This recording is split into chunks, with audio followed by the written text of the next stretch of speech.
Welcome to Mystery Cast Audio. Tonight we enter a story where knowledge is not a gift but a curse. A story hidden inside old papers, forgotten newspaper clippings, strange dreams, and a clay image that should never have existed. Some mysteries begin with a scream, some begin with a murder, but this one began with a box.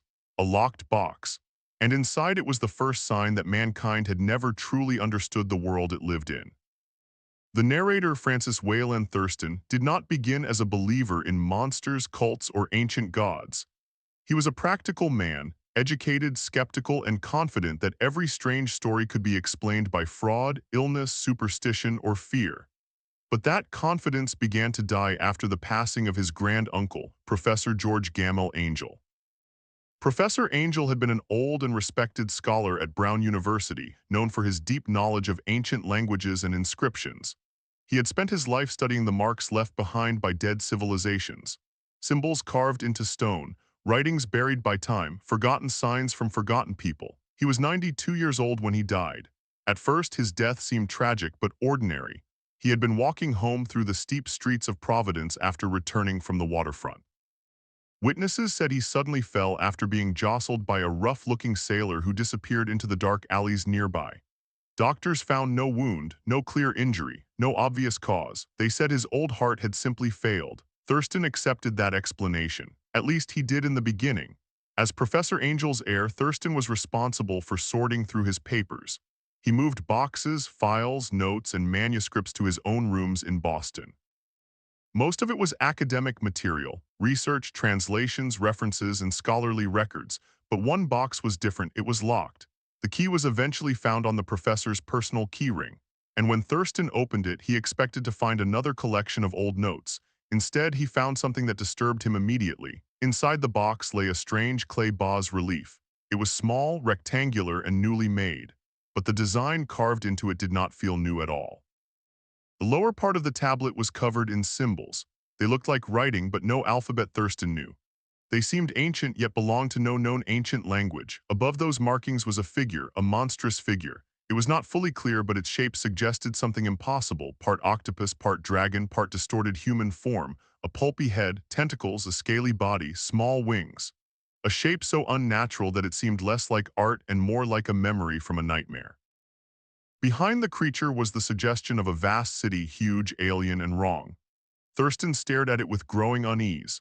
Why had his uncle kept this hidden? Why was it locked away?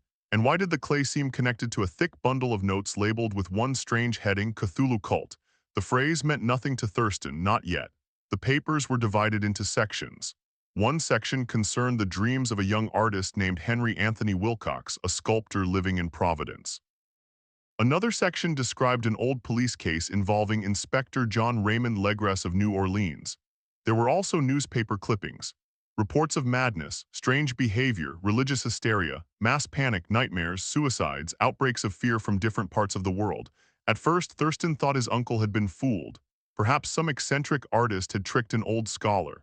Perhaps the professor in his final years had become too willing to see meaning in nonsense. But the deeper Thurston read, the harder that explanation became. The first major account began on March 1, 1925. That was the day Henry Anthony Wilcox appeared at Professor Angel's door carrying the clay tablet. Wilcox was young, dark, nervous, and intense. He studied sculpture at the Rhode Island School of Design and had a reputation for strange dreams and stranger art.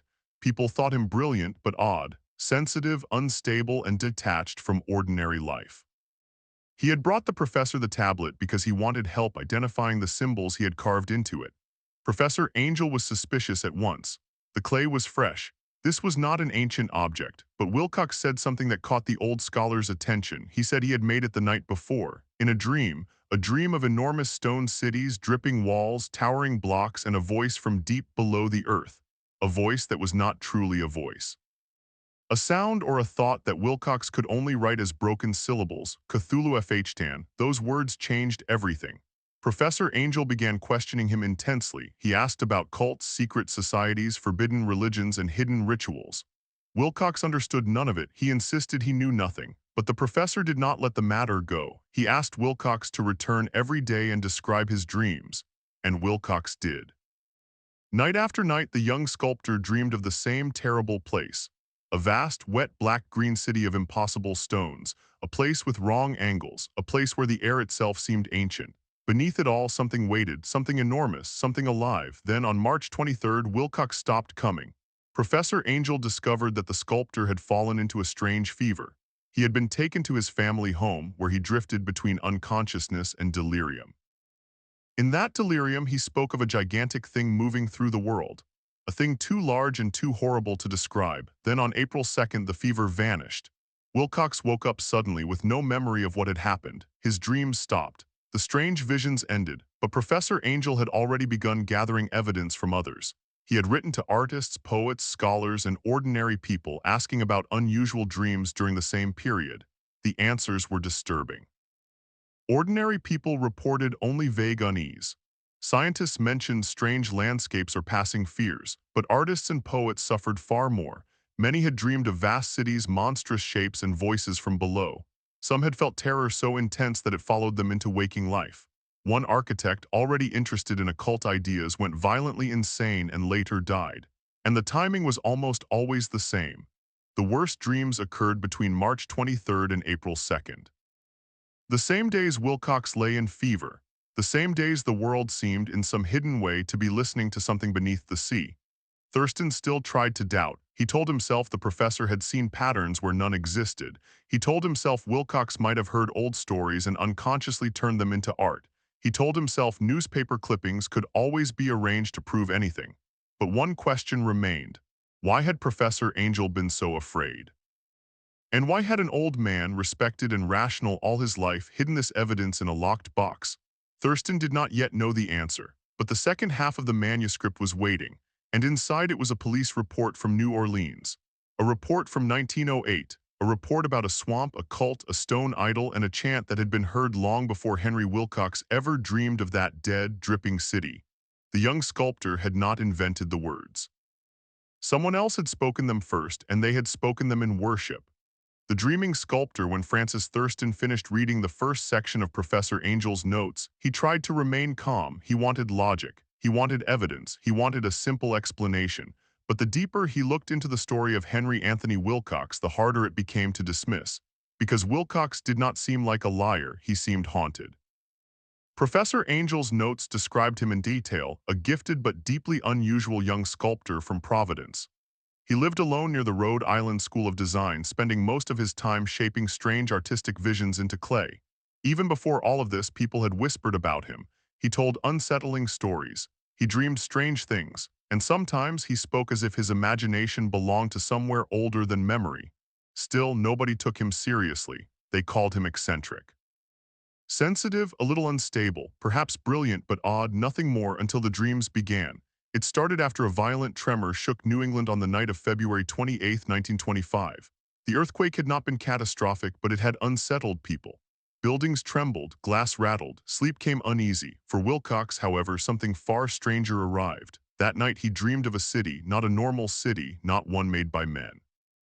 It stretched endlessly in his mind, vast stone towers, impossible walls, dripping surfaces covered in slime and shadow. Monoliths rose into the sky at angles that seemed to insult reality itself. Everything about the place felt wrong, not ruined, not abandoned, waiting, as though something slept beneath it. The architecture disturbed him most. The shapes could not properly exist. A staircase seemed to rise and fall at once. Walls bent in impossible directions. What appeared flat became slanted when looked at again. Distances twisted strangely. Geometry itself seemed broken.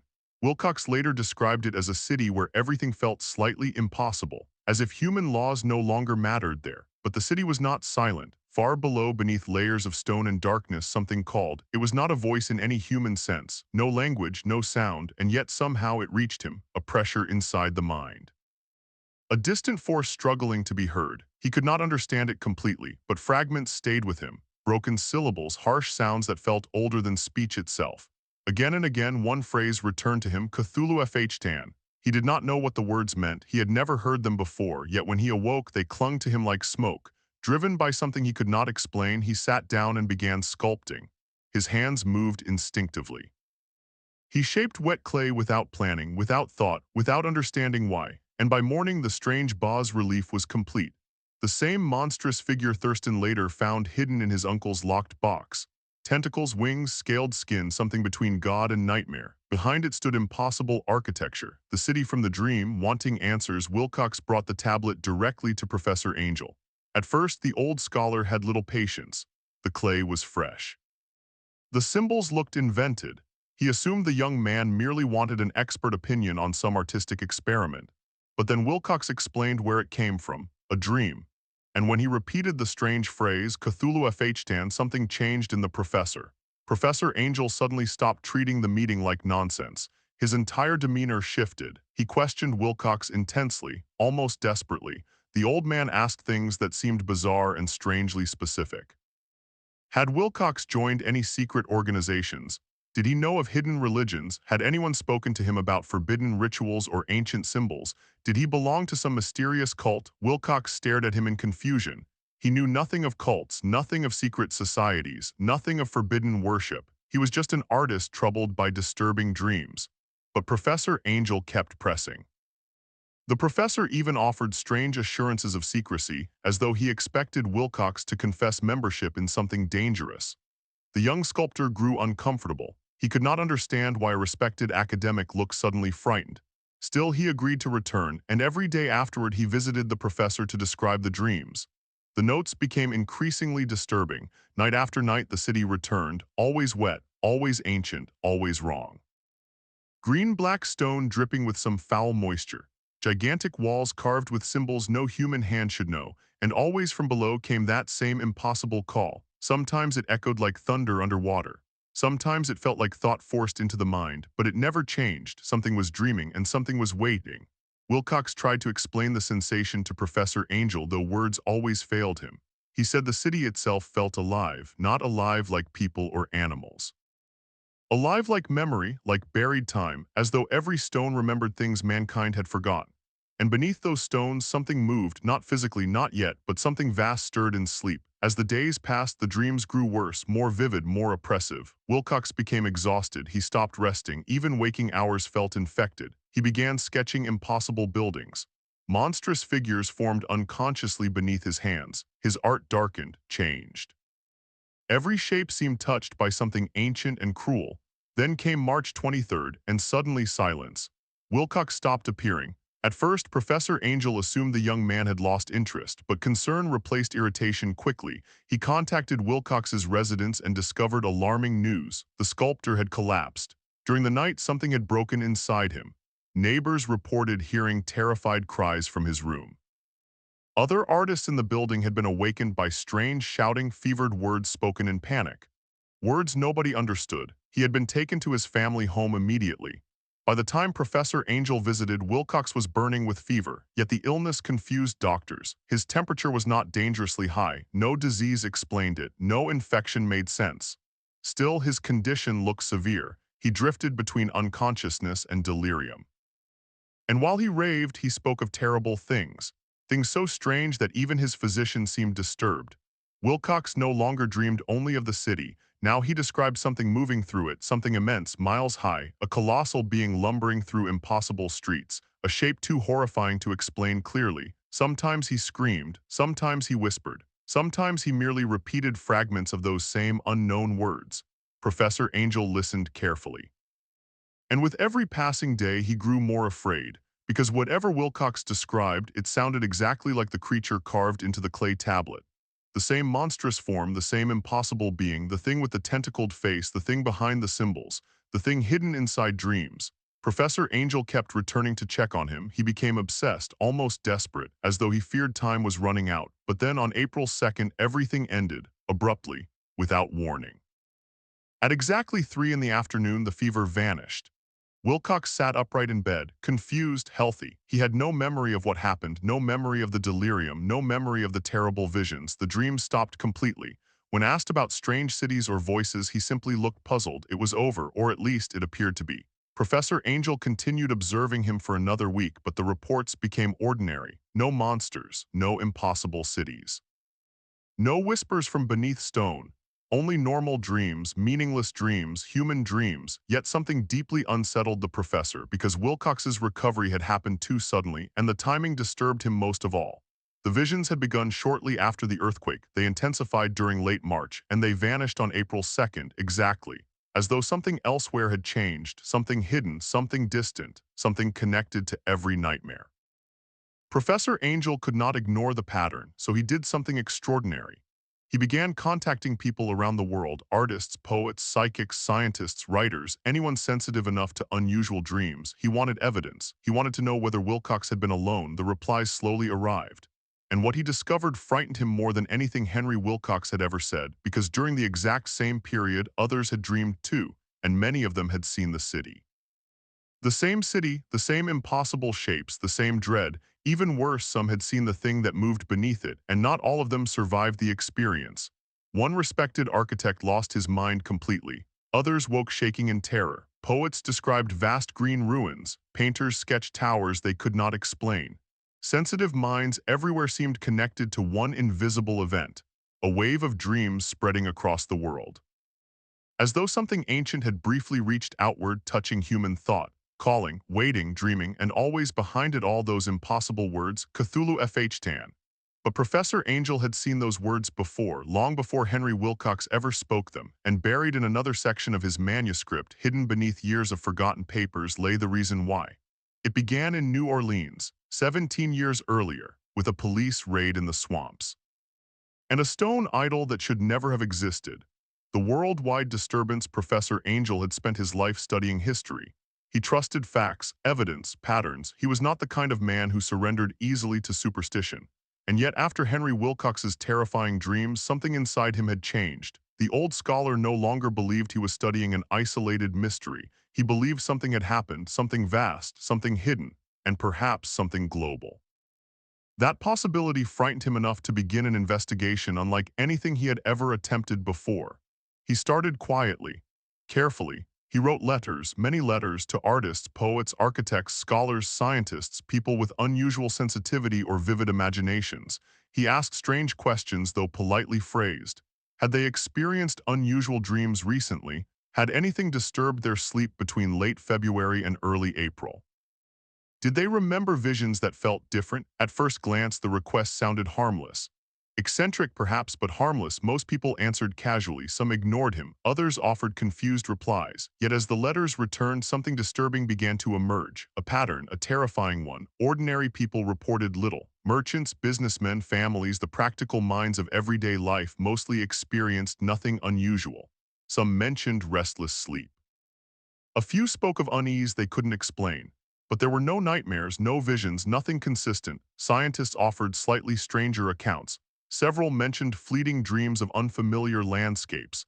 One described vague fears of something enormous, though he dismissed it as anxiety. Another spoke of unsettling architecture that vanished from memory upon waking. Still nothing concrete, nothing impossible, nothing that explained Henry Wilcox. But then came the artists, and everything changed.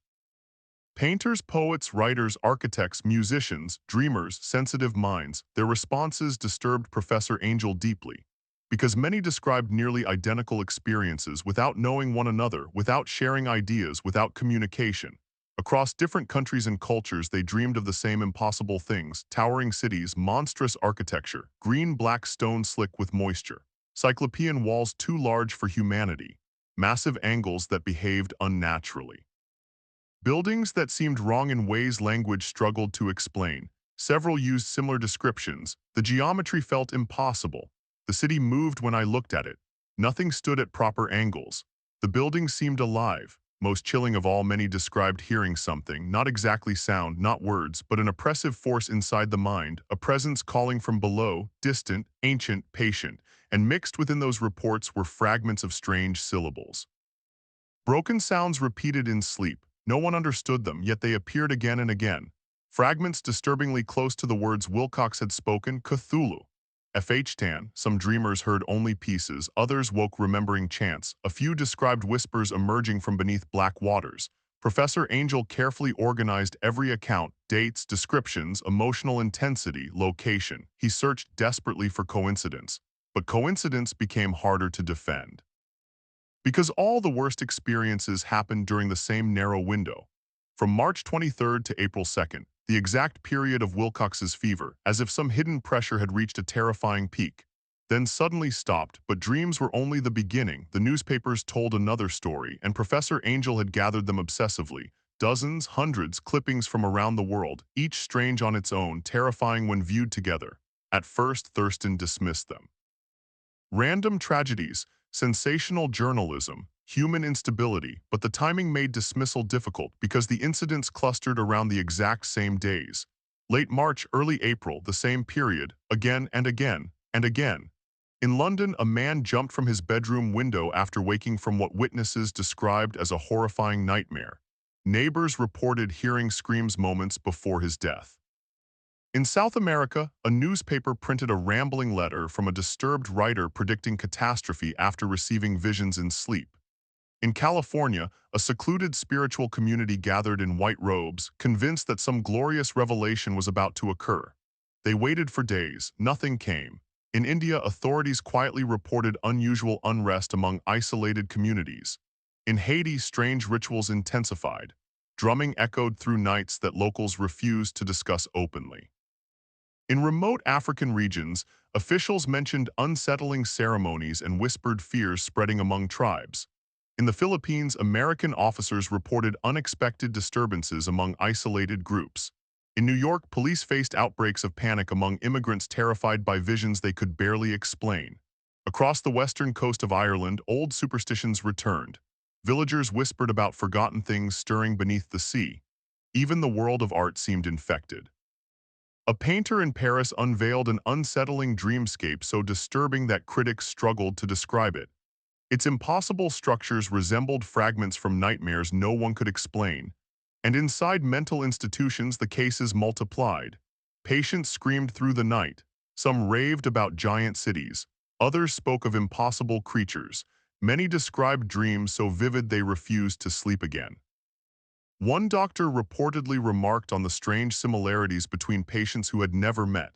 Yet somehow, no major investigation followed, no global panic emerged.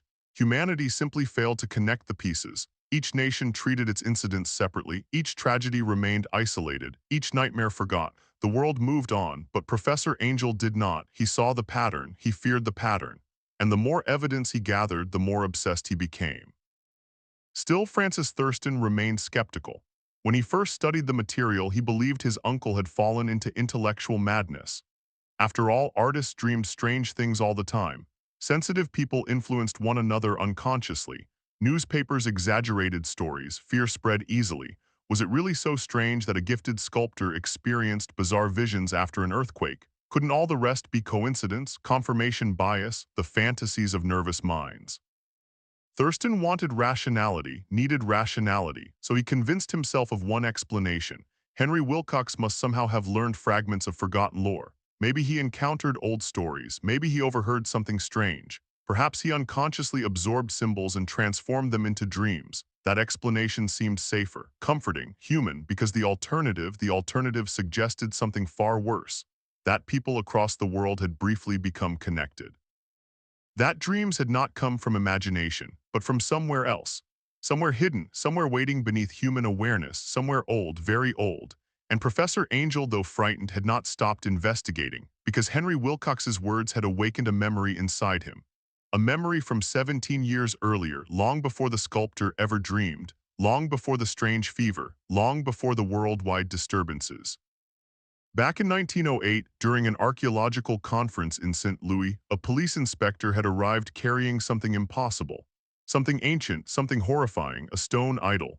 A thing carved into a shape no sane mind should imagine. An idol almost identical to the creature Henry Wilcox had sculpted in his sleep.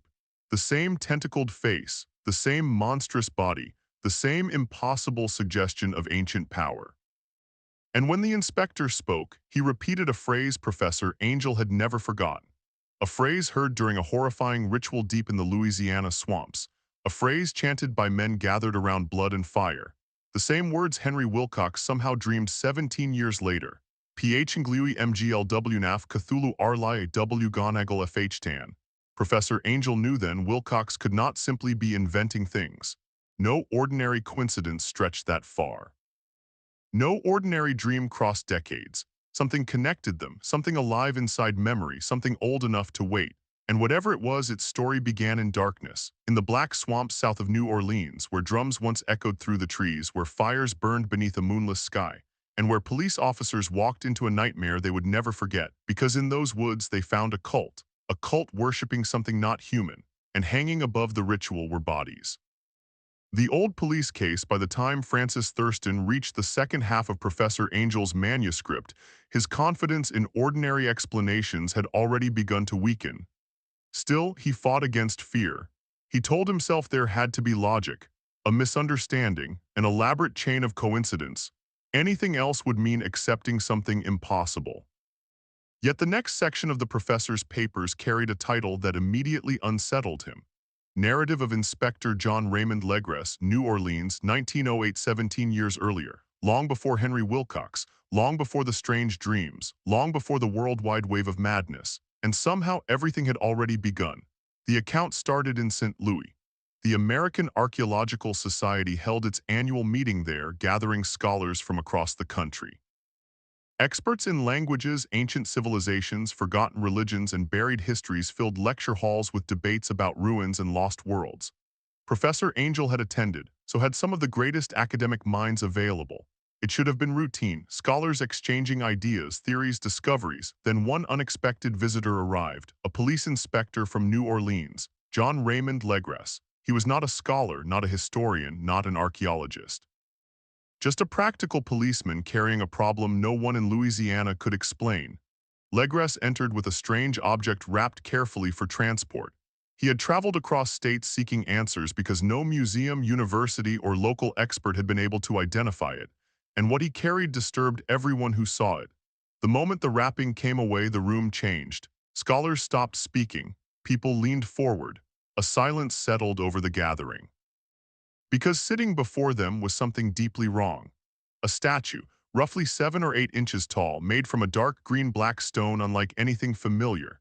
Its surface shimmered strangely in the light, threaded with odd golden flecks that seemed to glow when viewed from certain angles. Geologists later admitted something deeply troubling. They could not identify the material. It resembled no known stone, no known mineral, no recognized earthly composition. But it wasn't the material that frightened people. It was the shape.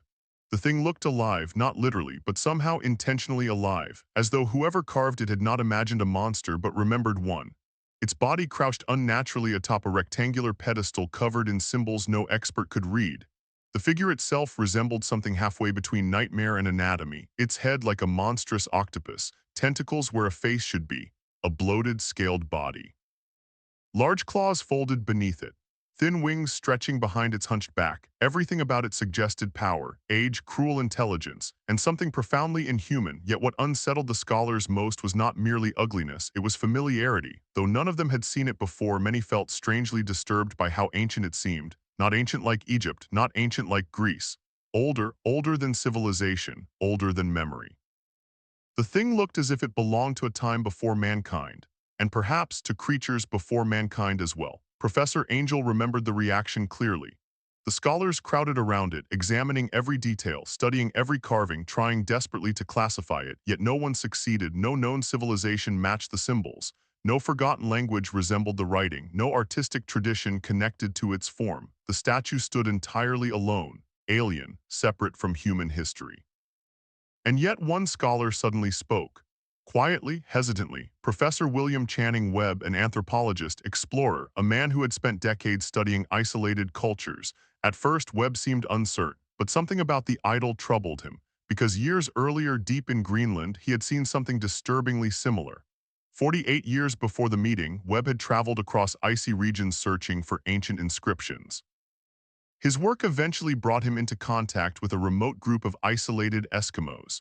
Strange people, feared by neighboring tribes. Even other Eskimos avoided them. When locals spoke of them, they whispered, and always with fear, because this hidden group practiced something dark, not ordinary spirituality, not folklore, something closer to worship, ancient worship, cruel worship. Webb described them as followers of an old and terrifying faith, a kind of devil religion older than Mem. The tribe believed in beings older than humanity, powers that had existed before the world was properly formed.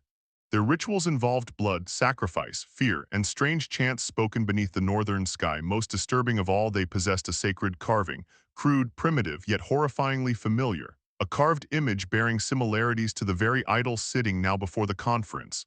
Tentacles, strange wings, unknown symbols, a monstrous being worshipped under the aurora. And the tribe called it by a name Professor Webb had carefully written down years earlier. He still remembered the sounds, difficult sounds, broken syllables impossible to pronounce comfortably.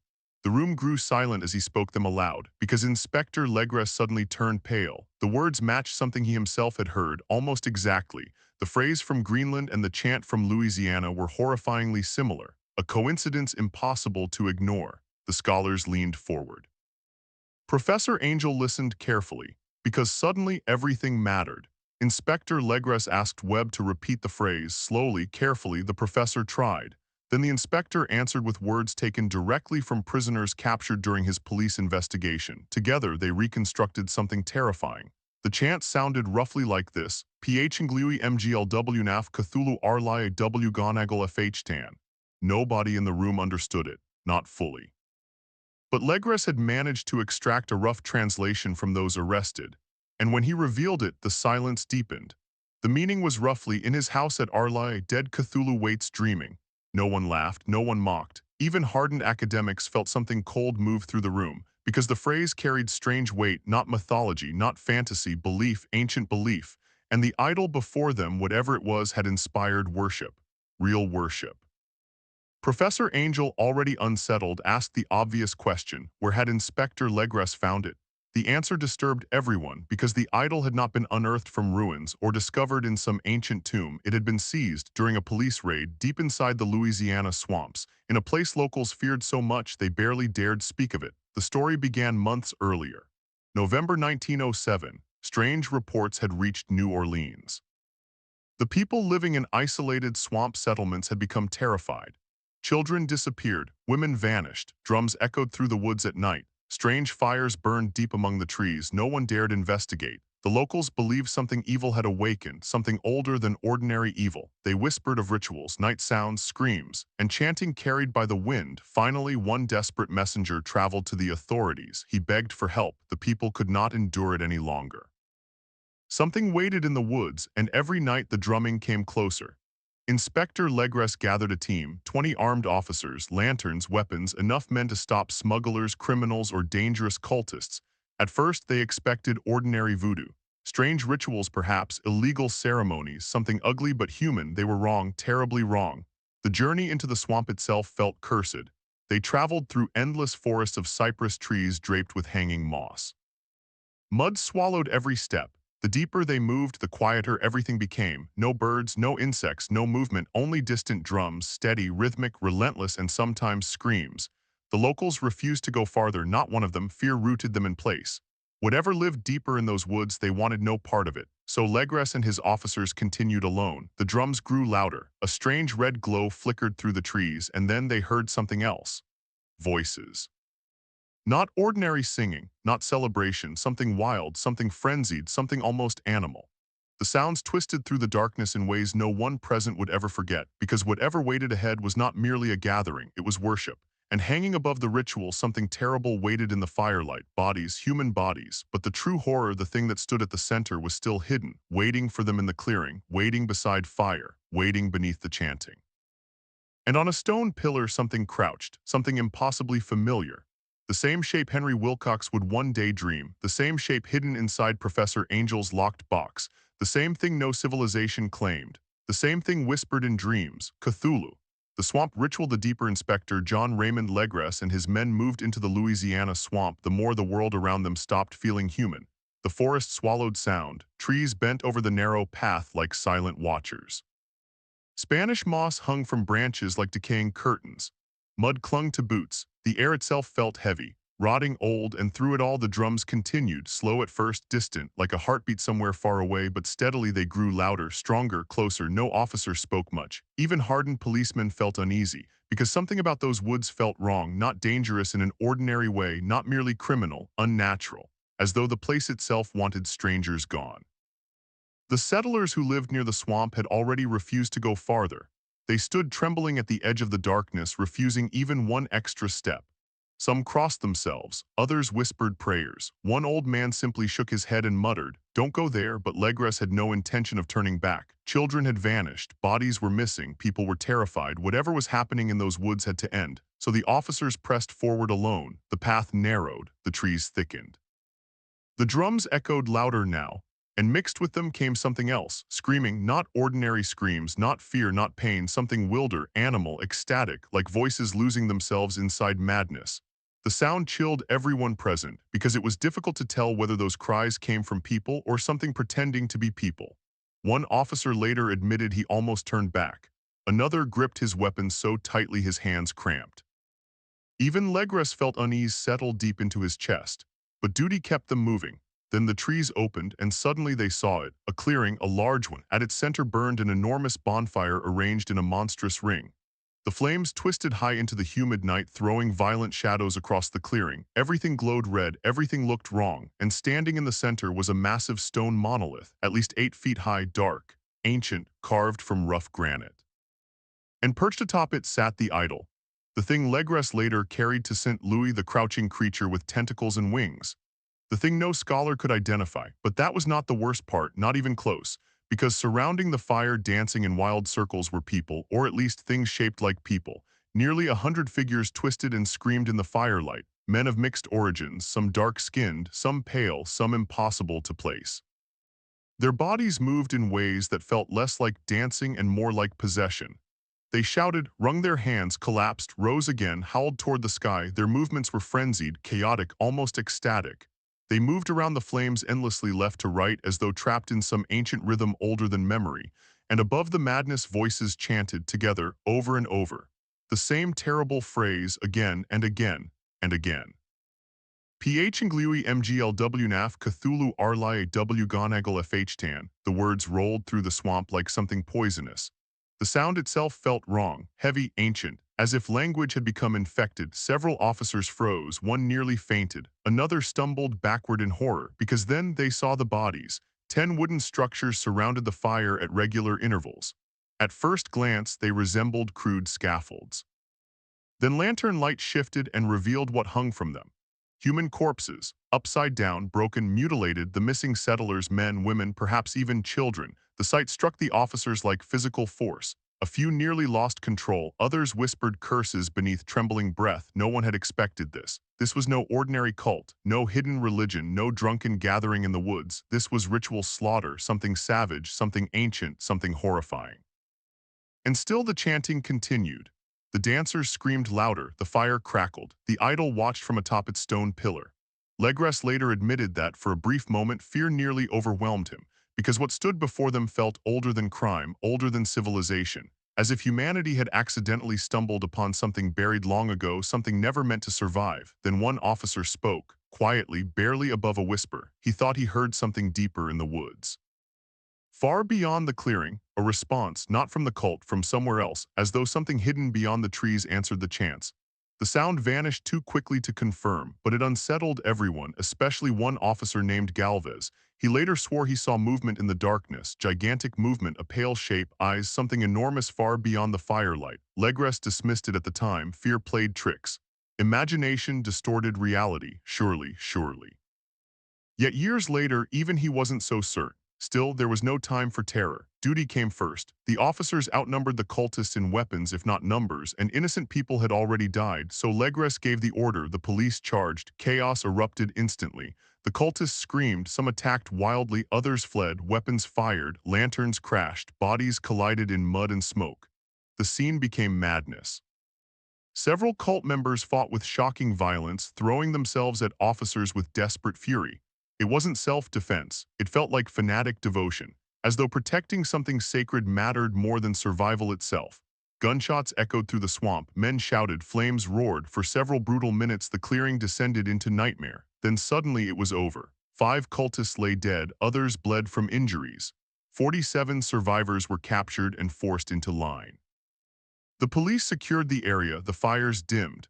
The chanting stopped. Silence returned to the swamp, but the silence felt worse, because now the officers could properly see the place, and without movement the horror settled in, the bodies, the blood, the carvings, the monolith, and always the idol watching, waiting. Impossible. Legres ordered it removed immediately. No one wanted to touch it, yet nobody dared leave it behind. The stone felt oddly cold despite the heat of nearby flames. And even hardened officers admitted discomfort while carrying it, as though the thing carried memory, as though it disliked being moved. The prisoners themselves were stranger than expected. Most seemed mentally unstable, poor, uneducated, a scattered collection of races and backgrounds. Some came from Caribbean islands, others from mixed European and African descent. Many looked barely capable of understanding what they had participated in, and yet their devotion remained absolute. During questioning, they repeated the same terrifying story, a story so impossible that authorities initially dismissed it as insanity. But the consistency disturbed everyone, because no matter who was questioned, the answers remained nearly identical. They spoke of beings called the Great Old Ones, ancient powers who existed before humanity, before civilization, before memory. They claimed these beings came from the stars long ago, in ages forgotten. The Great Old Ones ruled the world before man existed.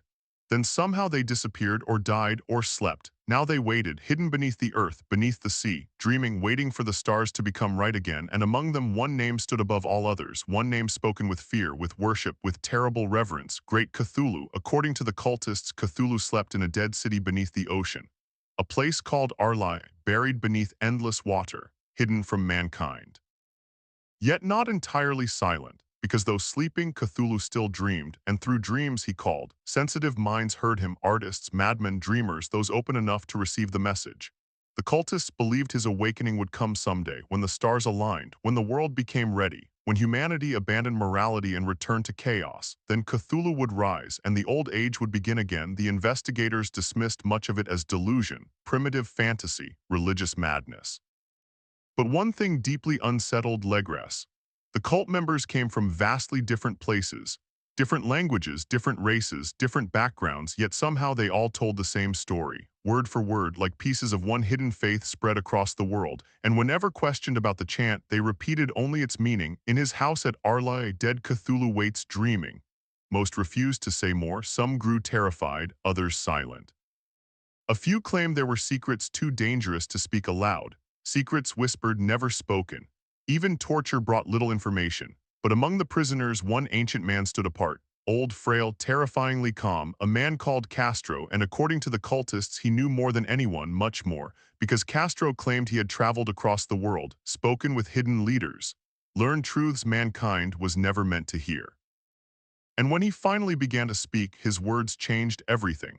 Because according to Castro, the Great Old Ones were not myths, they were real, and one day they would wake.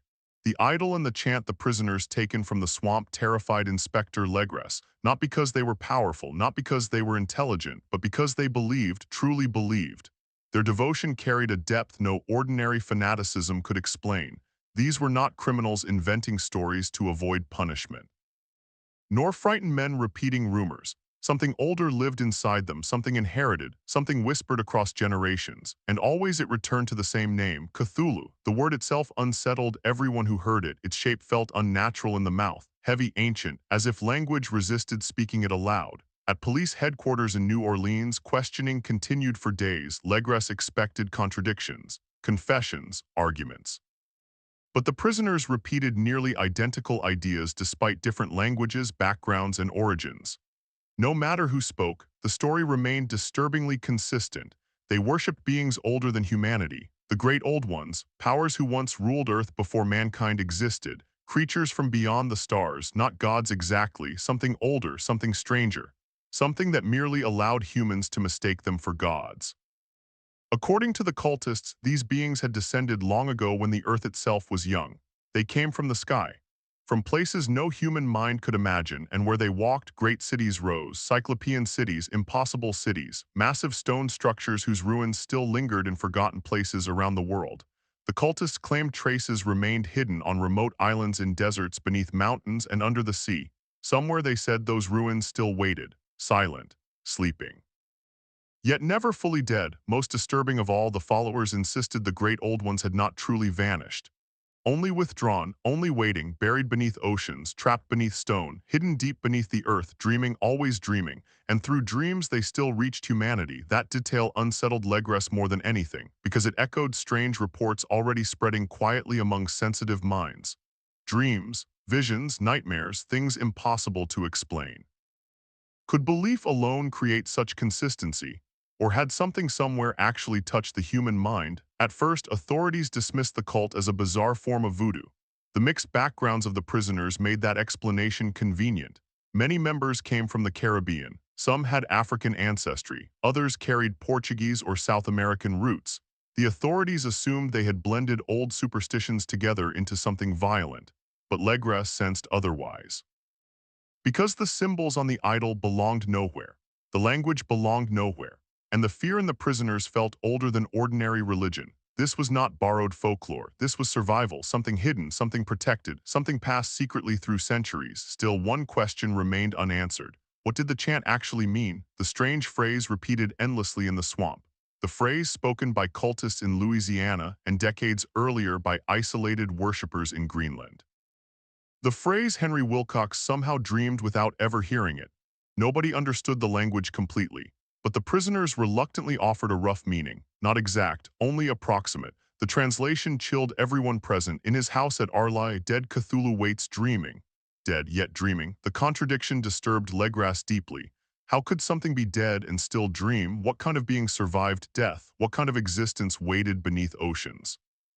The cultists refused to explain further. Some claimed no human mind could understand, others simply became frightened. They insisted there were truths too dangerous for ordinary people, truths whispered only among initiates, never spoken aloud, never written plainly. Even threats failed to break them. Then one prisoner changed everything. Old Castro, an ancient man of mixed ancestry, thin, wrinkled, common ways that frightened people. Unlike the others, Castro seemed oddly intelligent, measured, almost educated in a secret way. He claimed to have sailed across strange waters, visited distant ports, met hidden priests of the cult in isolated places, China, Arabia, unknown islands, mountains forgotten by maps. At first, Legres dismissed him as a storyteller, but the old man knew details no one else possessed, and slowly he began to speak. What followed sounded impossible, yet disturbingly consistent. Castro said the great old ones were not gods in any religious sense.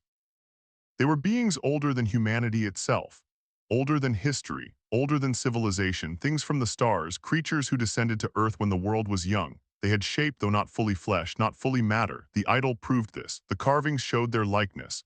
But Castro insisted the shapes humans saw represented only fragments of something much larger, something not meant for ordinary perception. The great old ones built vast cities, impossible cities, made from colossal cities whose geometry did not belong to Earth.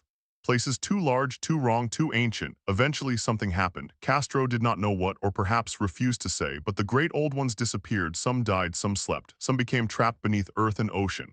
Their greatest city, Arlai, sank beneath the sea. There, deep beneath black waters, great Cthulhu waited, sleeping, dreaming, yet never fully dead. Because death, according to Castro, meant little to beings like these. Human ideas of life and death simply did not apply. What seemed dead might merely wait. And one day the stars would align correctly again. When that happened, the barriers would weaken, the city would rise, the sleeping would wake, and Cthulhu would return. Castro spoke of it almost joyfully, as though describing salvation. He said humanity would change when the great old ones returned, rules would collapse, morality would vanish, fear would disappear, people would become free, wild, violent, joyful. The world itself would erupt into chaos and ecstasy. Human civilization would burn away, and the old age would begin again. The officers listening grew uncomfortable. Some laughed nervously, others crossed themselves. Legres remained silent, because behind the madness something about Castro's certainty felt real, terrifyingly real.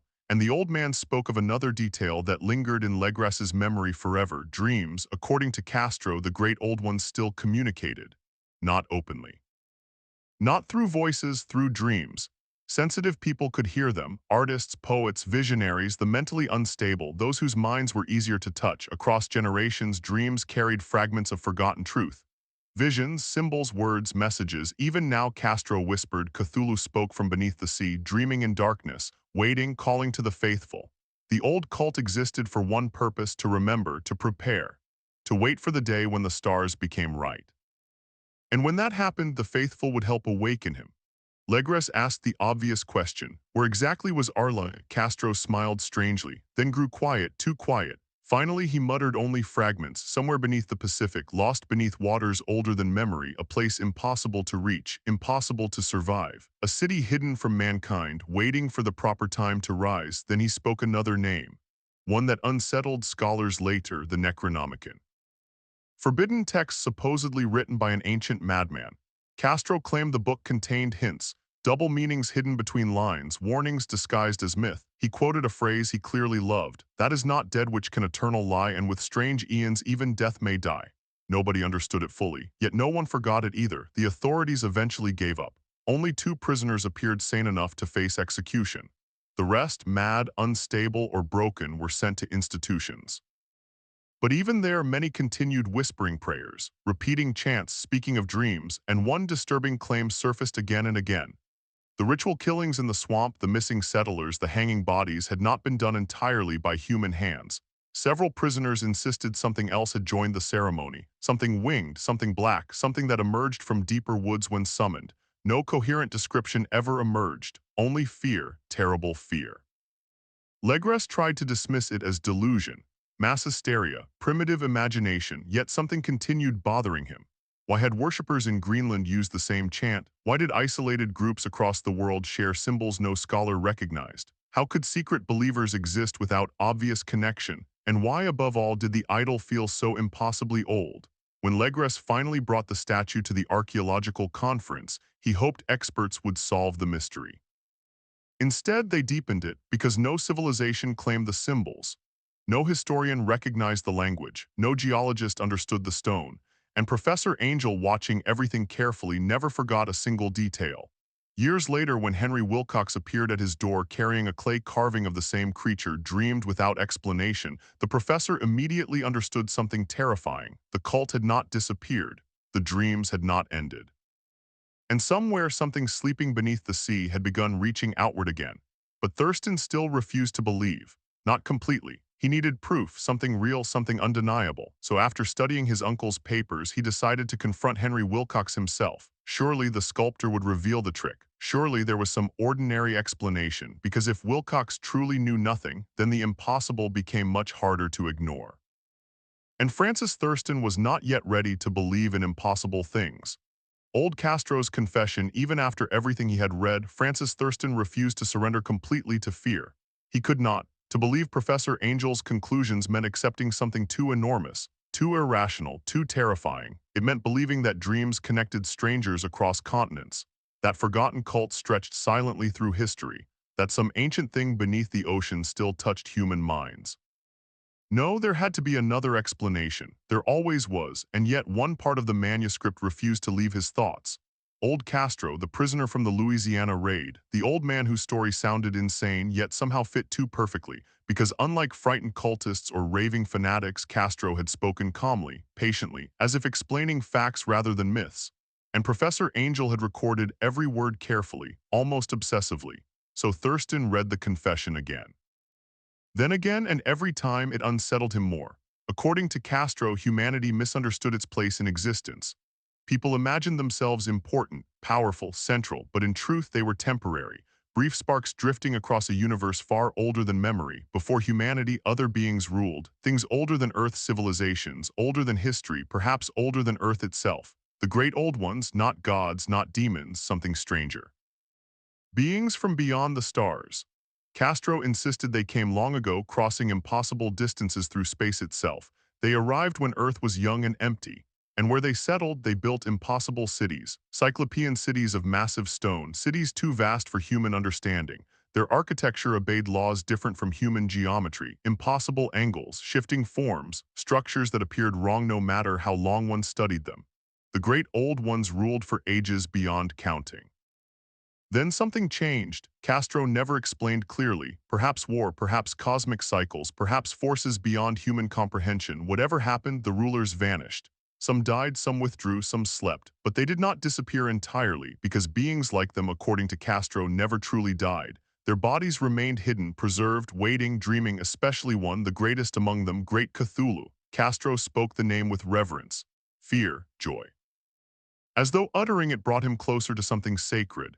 He claimed Cthulhu slept beneath the ocean in the lost city of Arlai, a city swallowed long ago when the sea rose, yet still intact, still waiting deep below black water, there inside impossible stone chambers the ancient being dreamed, and through dreams he reached outward. That detail haunted Thurston most, because it connected everything: Henry Wilcox, the artists, the architects, the worldwide disturbances, the nightmares.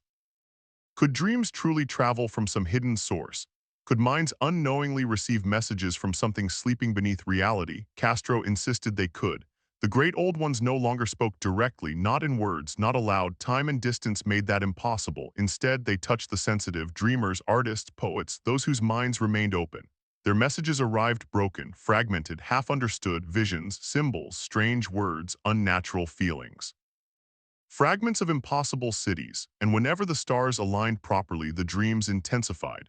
The barriers weakened, the sleeping stirred. Professor Angel had underlined that idea repeatedly. When the stars are right, again and again, because according to Castro, everything depended on timing, cosmic timing. There would come a day when the stars returned to proper positions. Then Arlai would rise, Cthulhu would awaken, and the world would change forever.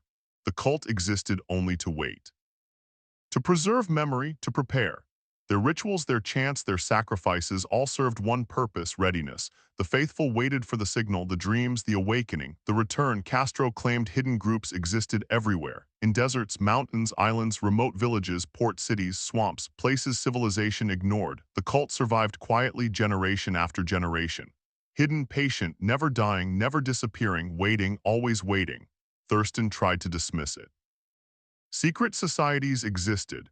Religions spread strangely. Myths repeated themselves. Human imagination created patterns, but certain details disturbed him, especially one: because Castro spoke of Arlai not like myth but geography, as though it were real, a location, a city somewhere beneath the Pacific Ocean, not symbolic, not spiritual, physical, hidden beneath unimaginable depths. The old man claimed enormous stone ruins still remained there: monoliths, vaults, tombs. Sleeping things preserved beneath ancient spells. And when the stars became favorable, the city would rise again, only briefly, but long enough for the faithful to act, long enough for liberation. That word unsettled Thurston: liberation, because according to the cult, Cthulhu could not fully awaken alone. Something outside needed to help. The sleeping needed servants, worshippers, hands willing to act. The cult's duty was simple: wait for signs, recognize the dreams, free the sleeper. That possibility frightened Professor Angel enough to obsess over dates. Earthquakes, dream waves, storms, human disturbances, patterns, always patterns. Could March 1925 have been one of those moments? Had something beneath the ocean briefly stirred? Had humanity unknowingly stood close to disaster? Or was it coincidence? Thurston still clung to coincidence. He needed skepticism, needed it desperately. So he turned his attention to the only living person tied directly to the mystery: Henry Wilcox. Surely the sculptor would reveal an ordinary explanation. A forgotten book, a strange conversation, an overheard story, something, anything. So Thurston traveled to Providence, to Thomas Street, to the peculiar building where Wilcox lived. The structure itself looked strange, an ugly imitation of old European architecture forced awkwardly between elegant colonial homes. The kind of place artists loved. The kind of place ordinary people avoided. Wilcox lived alone there, still sculpting, still dreaming, or so Thurston expected. When he knocked, a thin, dark young man answered, untidy, quiet, tired-looking, yet intelligent. Wilcox recognized the professor's name immediately. In fact, he seemed curious, because Professor Angel had questioned him obsessively for weeks, yet never explained why. Wilcox wanted answers too, but Thurston offered little. Instead, he studied him carefully, watching for lies, manipulation, performance, anything false. At first glance, Wilcox seemed exactly what people described: talented, sensitive, strange. The rooms overflowed with disturbing sculptures, dark forms, grotesque figures, dreamlike horrors shaped into clay. The atmosphere itself felt heavy with imagination, yet what shook Thurston most was the quality of Wilcox's work. The young man possessed real genius. His sculptures carried disturbing emotional power, beautiful in terrible ways. And then Wilcox showed him something. A statue, large, dark, monstrous. Thurston nearly froze because the shape was familiar, too familiar: tentacles, scaled body, ancient posture, an impossible being emerging from nightmare. Not identical to the bas-relief, but unmistakably connected. The same presence, the same terrible suggestion. Wilcox explained casually he had sculpted it from recurring impressions left behind by dreams. dreams he no longer fully remembered. The shape simply formed itself beneath his hands, without effort, without planning. Something about the explanation unsettled Thurston deeply, because Wilcox sounded sincere, not theatrical, not deceptive, just honest, painfully honest. He spoke openly about the strange city, the impossible architecture, the feeling that space itself bent unnaturally. He described the place vividly, a green-black city slick with moisture. Massive stone blocks too large for human construction, strange angles that refused logic, buildings somehow both vertical and slanted, everything wrong, everything ancient, and beneath it all a presence calling, waiting, dreaming. Then Wilcox repeated the words again, quietly, almost unconsciously, as though remembering something half-forgotten. Cthulhu FHTan, the same phrase, the same impossible words. Words spoken decades earlier by cultists in Louisiana. Words whispered in Greenland. Words Professor Angel had hidden away in fear. And Henry Wilcox, young, isolated, entirely uninvolved, had somehow dreamed them, without explanation, without connection, without reason. Thurston searched desperately for deception, but found none. Wilcox knew nothing of hidden cults, nothing of Legres, nothing of Professor Webb, nothing of Louisiana, nothing of Greenland, nothing. And slowly, for the first time, Thurston felt something dangerous begin to grow inside him. Doubt, not doubt of the mystery, but doubt of skepticism itself. Because if Henry Wilcox truly had no connection, then where had the dreams come from? Who taught him the symbols? Why did artists across the world see the same city? Why had madness spread during the exact same dates? And why, above all, had Professor Angel died shortly after learning too much?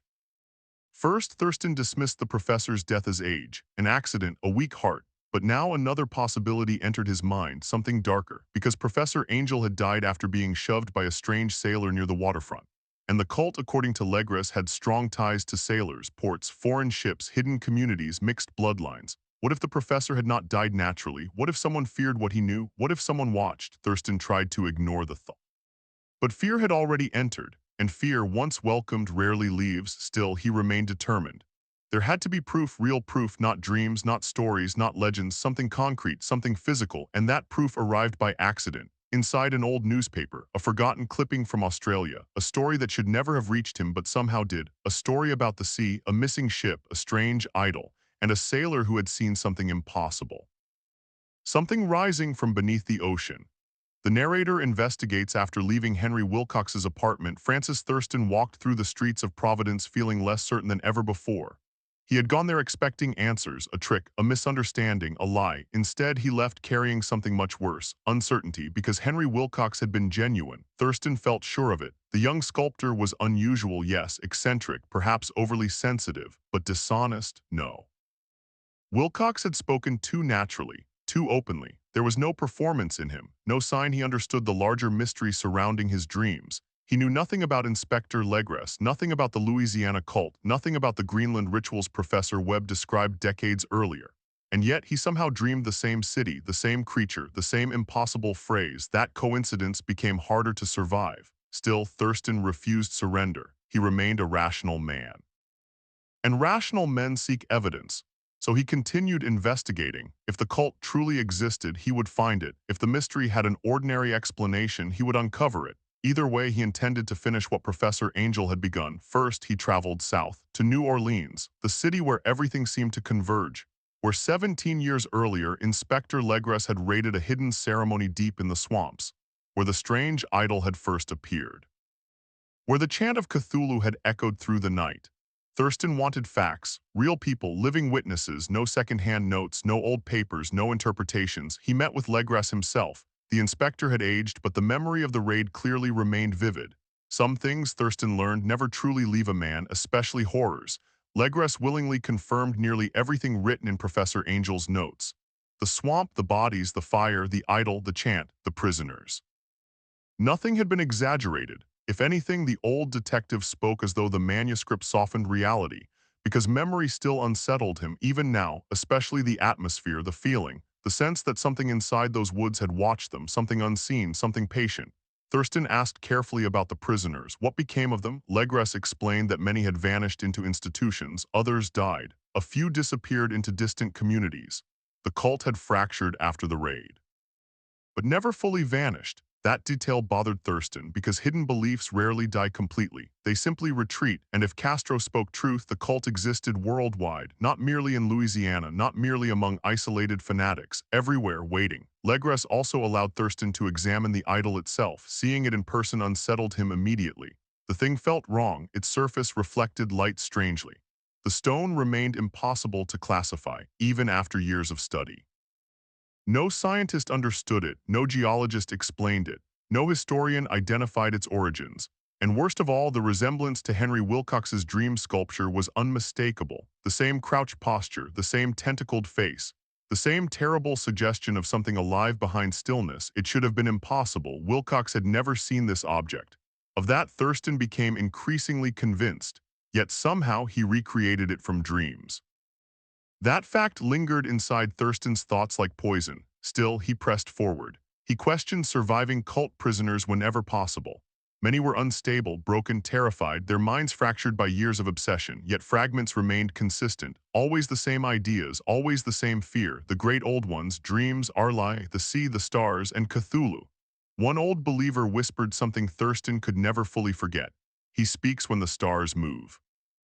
Then refused to say anything more. Others insisted humanity misunderstood reality, that mankind only believed itself dominant because it remained blind.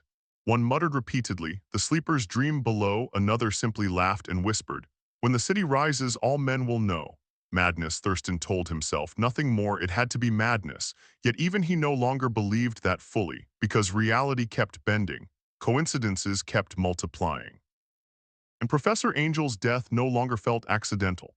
At first, the idea disgusted him, paranoia, fantasy, but now questions refused to disappear. The professor had died suddenly after being jostled by a strange sailor. A sailor who vanished immediately afterward. A sailor matching descriptions common among cult followers, foreign, sea-connected, mixed ancestry, anonymous, easy to lose inside waterfront crowds. And Professor Angel had been investigating aggressively just before his death. Writing letters, making inquiries, connecting patterns, learning too much. Was it truly impossible that someone noticed, someone afraid of exposure, someone protecting secrets older than nations? The thought entered Thurston's mind quietly, then refused to leave. What if the cult silenced people? What if hidden followers existed in ports around the world? After all, the Louisiana group included sailors, foreigners, travelers.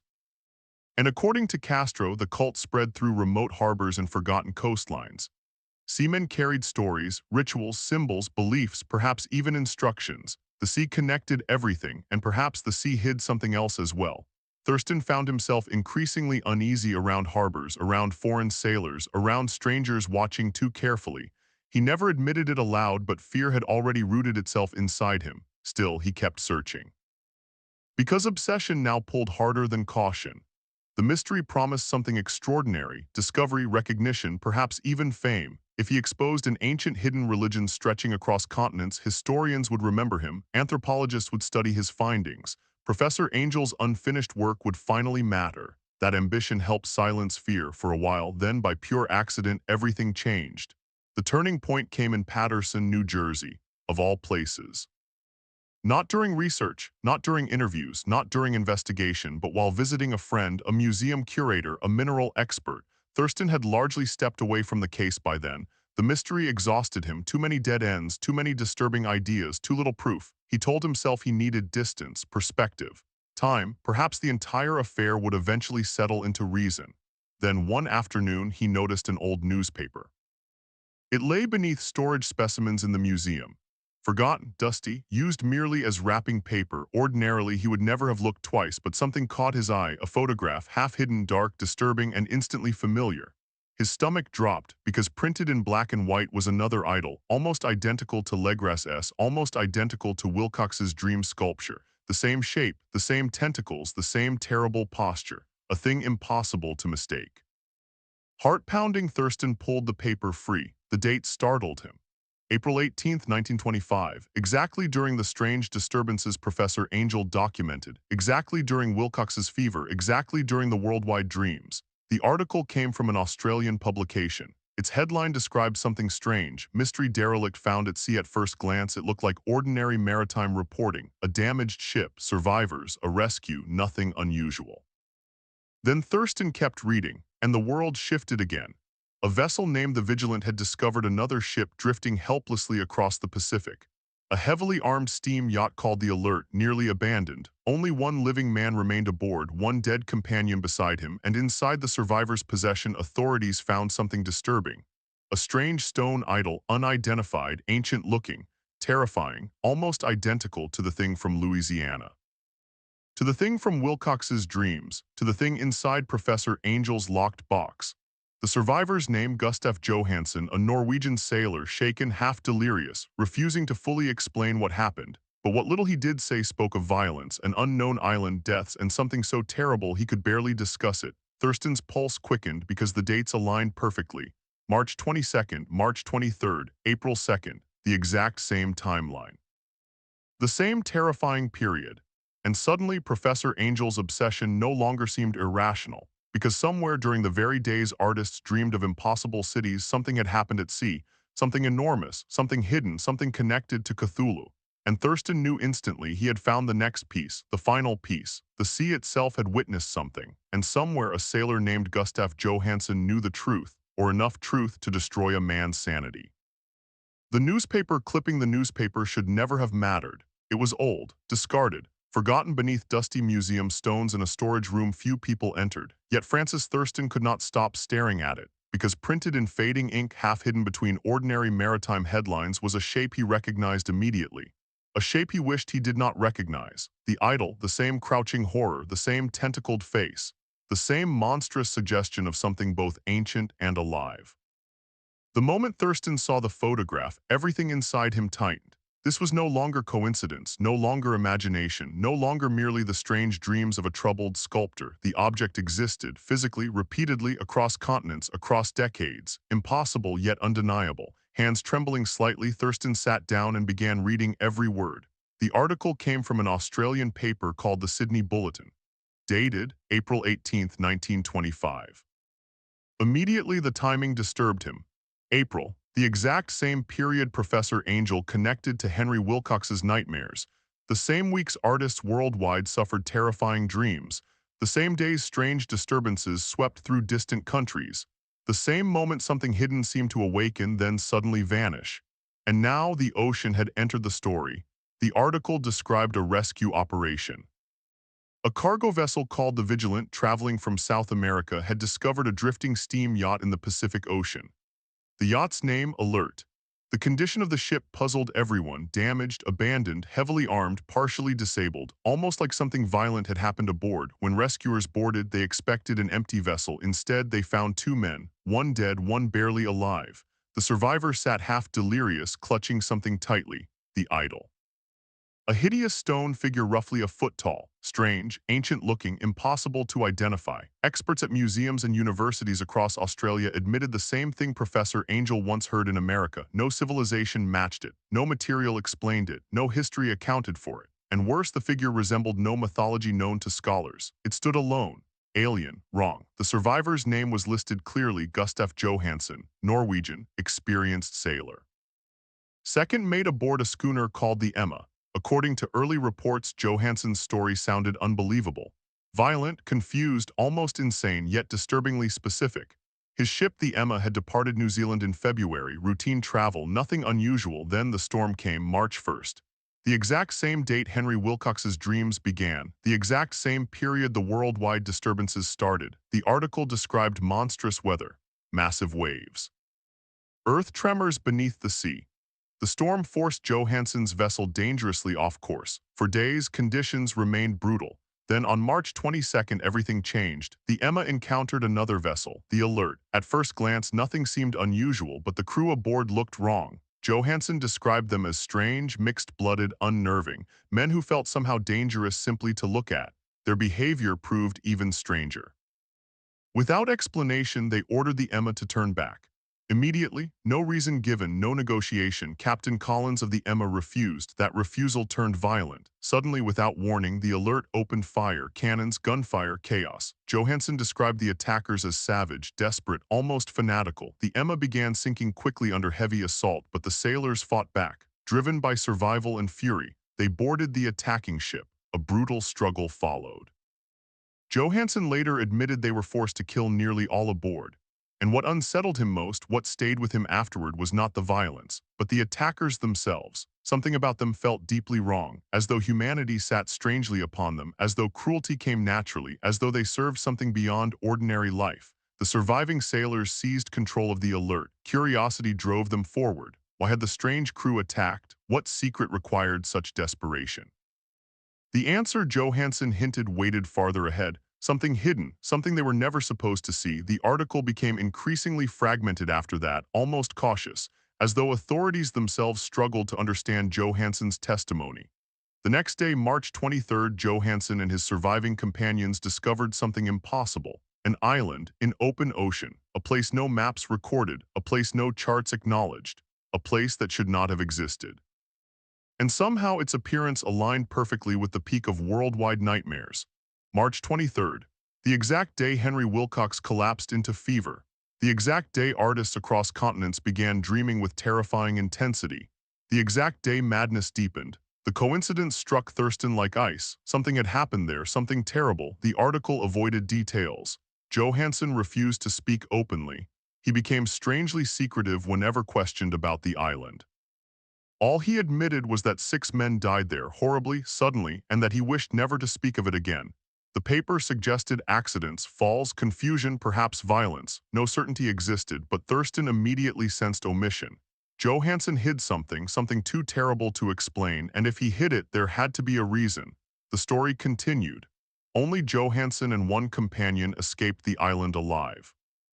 The remaining sailor eventually died aboard ship under unclear circumstances.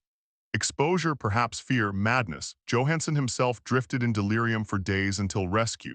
When questioned afterward, he refused details. Authorities pushed. He resisted. Something had frightened him beyond speech, something impossible. Then came the most disturbing detail of all. The article mentioned the Alert had a reputation before its disappearance. In New Zealand, people already whispered about it. Its owners gathered strangely, held odd nighttime meetings, traveled secretly, disappeared into forests for mysterious ceremonies. Locals distrusted them, feared them, thought them involved in hidden practices. The implication hit Thurston immediately. The cult, another branch, connected to the Louisiana worshippers, connected to Castro's worldwide network, connected somehow to the sea. And the dates, God, the dates. Thurston spread Professor Angel's notes across the table beside the article. He compared everything, again and again. Patterns emerged with terrifying precision. March 1st, earthquake, violent storm, Wilcox begins dreaming. March 22nd, Johansson encounters the Alert. March 23rd, the island appears. 6 sailors die. Wilcox collapses into fever. Worldwide dreams intensify. April 2nd, storm at sea. Something changes. Dreams suddenly stop. Wilcox recovers instantly. No ordinary explanation survived that timeline. Something connected these events, something hidden beneath oceans, something that briefly stirred then vanished again. Thurston remembered Castro's words. When the stars are right, had something risen, even briefly, had the impossible city Arlai emerged from beneath the sea? The thought horrified him, yet logic pulled him closer, because if the city truly rose, even temporarily, that might explain everything.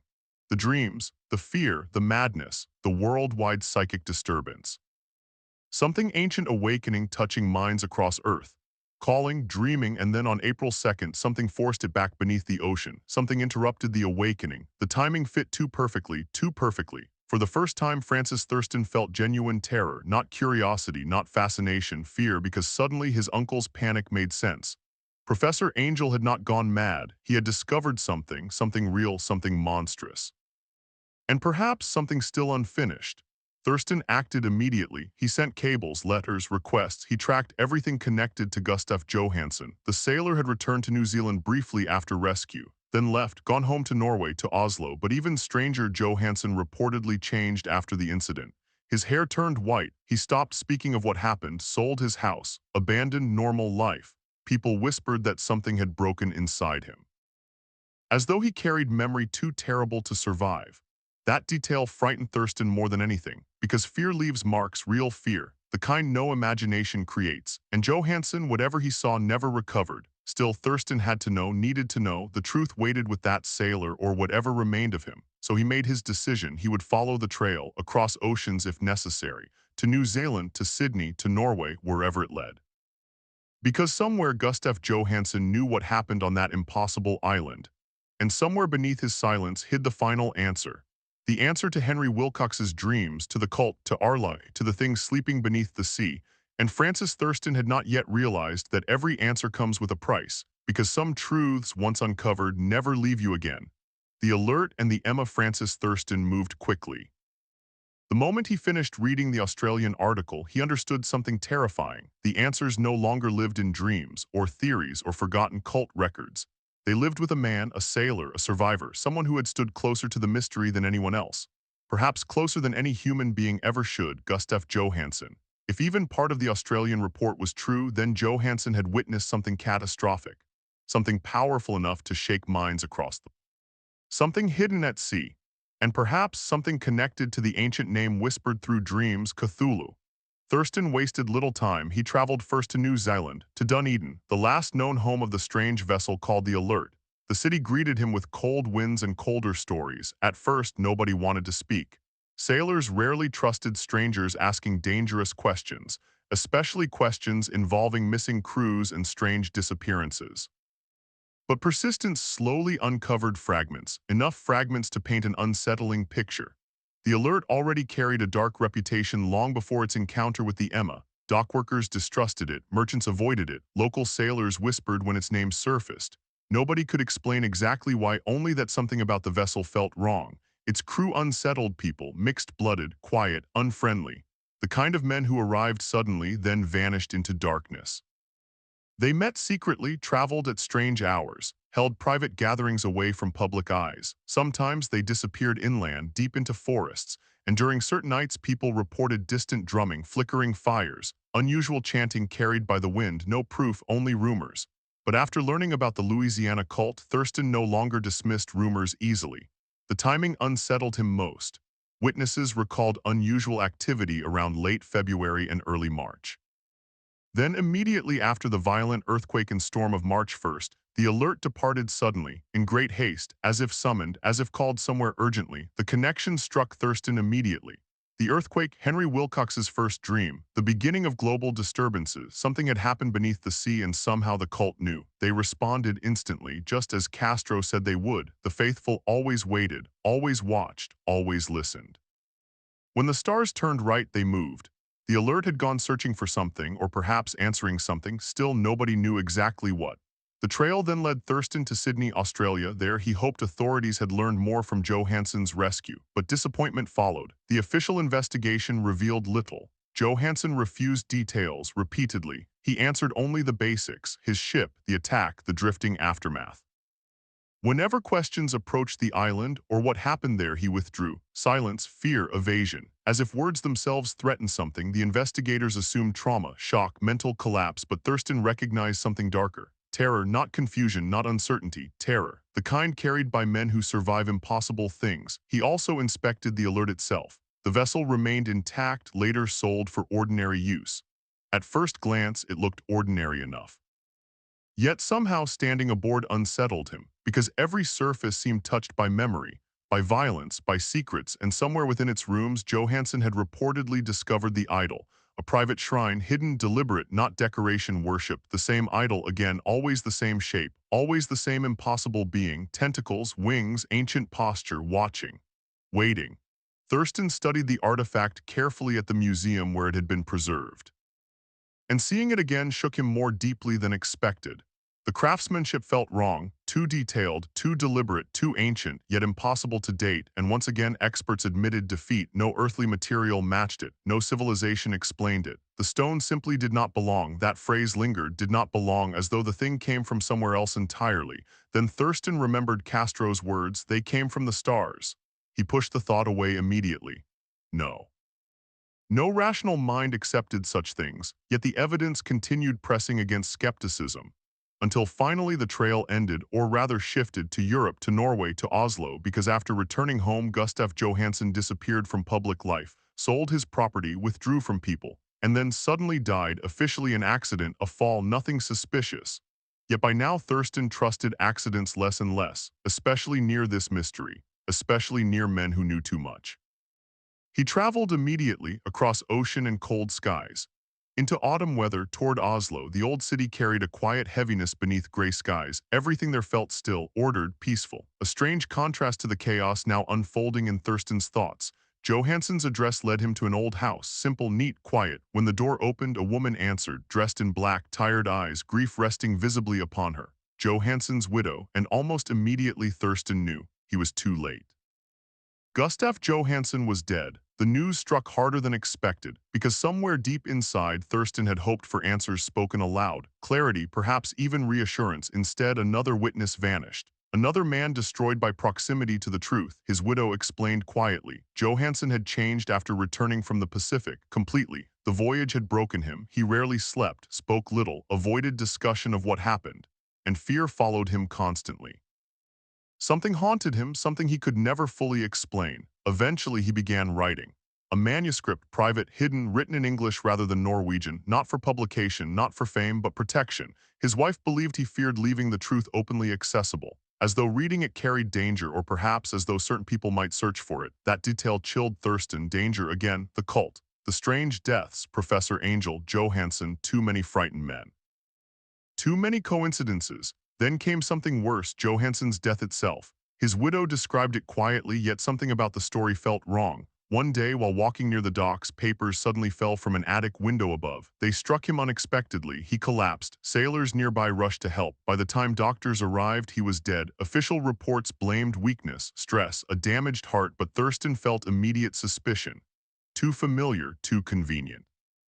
Like Professor Angel, another man connected to forbidden knowledge died suddenly after an encounter near sailors, near ports, near strangers tied to the sea, and once again no clear explanation followed. Fear settled deeper inside him, because if the cult truly survived, then perhaps witnesses did not live long.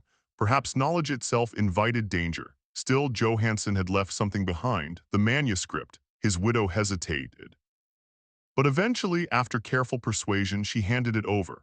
A thick document, simple handwriting, messy in places, written not like literature but memory, the desperate account of a sailor trying to survive what language itself struggled to describe. Thurston carried it carefully, and on the boat leaving Norway he began to read. At first, the writing seemed ordinary. The account matched official reports. The Emma, the storm, the encounter with the alert, the attack, the violence, everything consistent.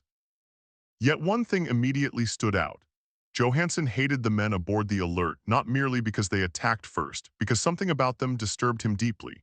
He described them as wrong, not evil in ordinary ways, not cruel alone, but somehow inhuman, as though civilization barely covered something ancient beneath, something savage, something devoted to terrible things. And still, Johansson had not yet reached the island, the impossible island, the place that rose from nowhere. The place no maps recognized, the place connected perhaps to the sleeping city of Arlae. As Thurston turned the next page, the true horror finally began, because what Johansson described next destroyed whatever remained of ordinary belief, and once read could never be forgotten. The sunken city rises. Francis Thurston began reading Gustaf Johansson's manuscript with growing dread. At first, everything matched the official story. The Emma, the storm, the attack from the Alert. The desperate fight aboard the strange vessel. Nothing impossible, nothing supernatural, only violence. Only frightened men trying to survive. But then Johansson reached March 23rd and reality changed, because according to the sailor, the ocean itself became wrong. After taking control of the Alert, Johansson and the surviving crew pushed onward. Curiosity guided them. Confusion too. Why had the cultists attacked so violently? What secret demanded such desperation? Why had they tried to force the Emma back? The answer they believed waited ahead, something important, something hidden. Then they saw it, land, or what appeared to be land. At first, nobody understood, because maps showed nothing there, charts recorded nothing. No island should have existed, yet ahead something dark rose from the sea, impossible, silent. Waiting. Johansson later struggled to describe his first impression, not because he lacked words, but because ordinary language failed. The place looked less discovered than revealed, as though something buried had surfaced unexpectedly. As though the ocean had surrendered a secret it should never have released. The sailors approached cautiously, and slowly the shape emerged. Stone, vast stone, massive structures jutting upward from black waters, cyclopean blocks larger than buildings, angles too steep, surfaces slick with slime and ancient seawater. Green-black masonry stretching impossibly across the horizon, nothing natural, nothing human. Johansson described the coastline as a nightmare of mud, ooze, towering walls, and impossible architecture. Everything felt ancient, not ruined ancient, as if the city itself belonged to another age entirely, older than history, older than civilization, perhaps older than mankind. The sailors stood frozen. Nobody spoke for some time, because instinct told them immediately this place should not exist. Yet curiosity pushed them forward. They landed. And the moment their boots touched the strange shore, fear deepened.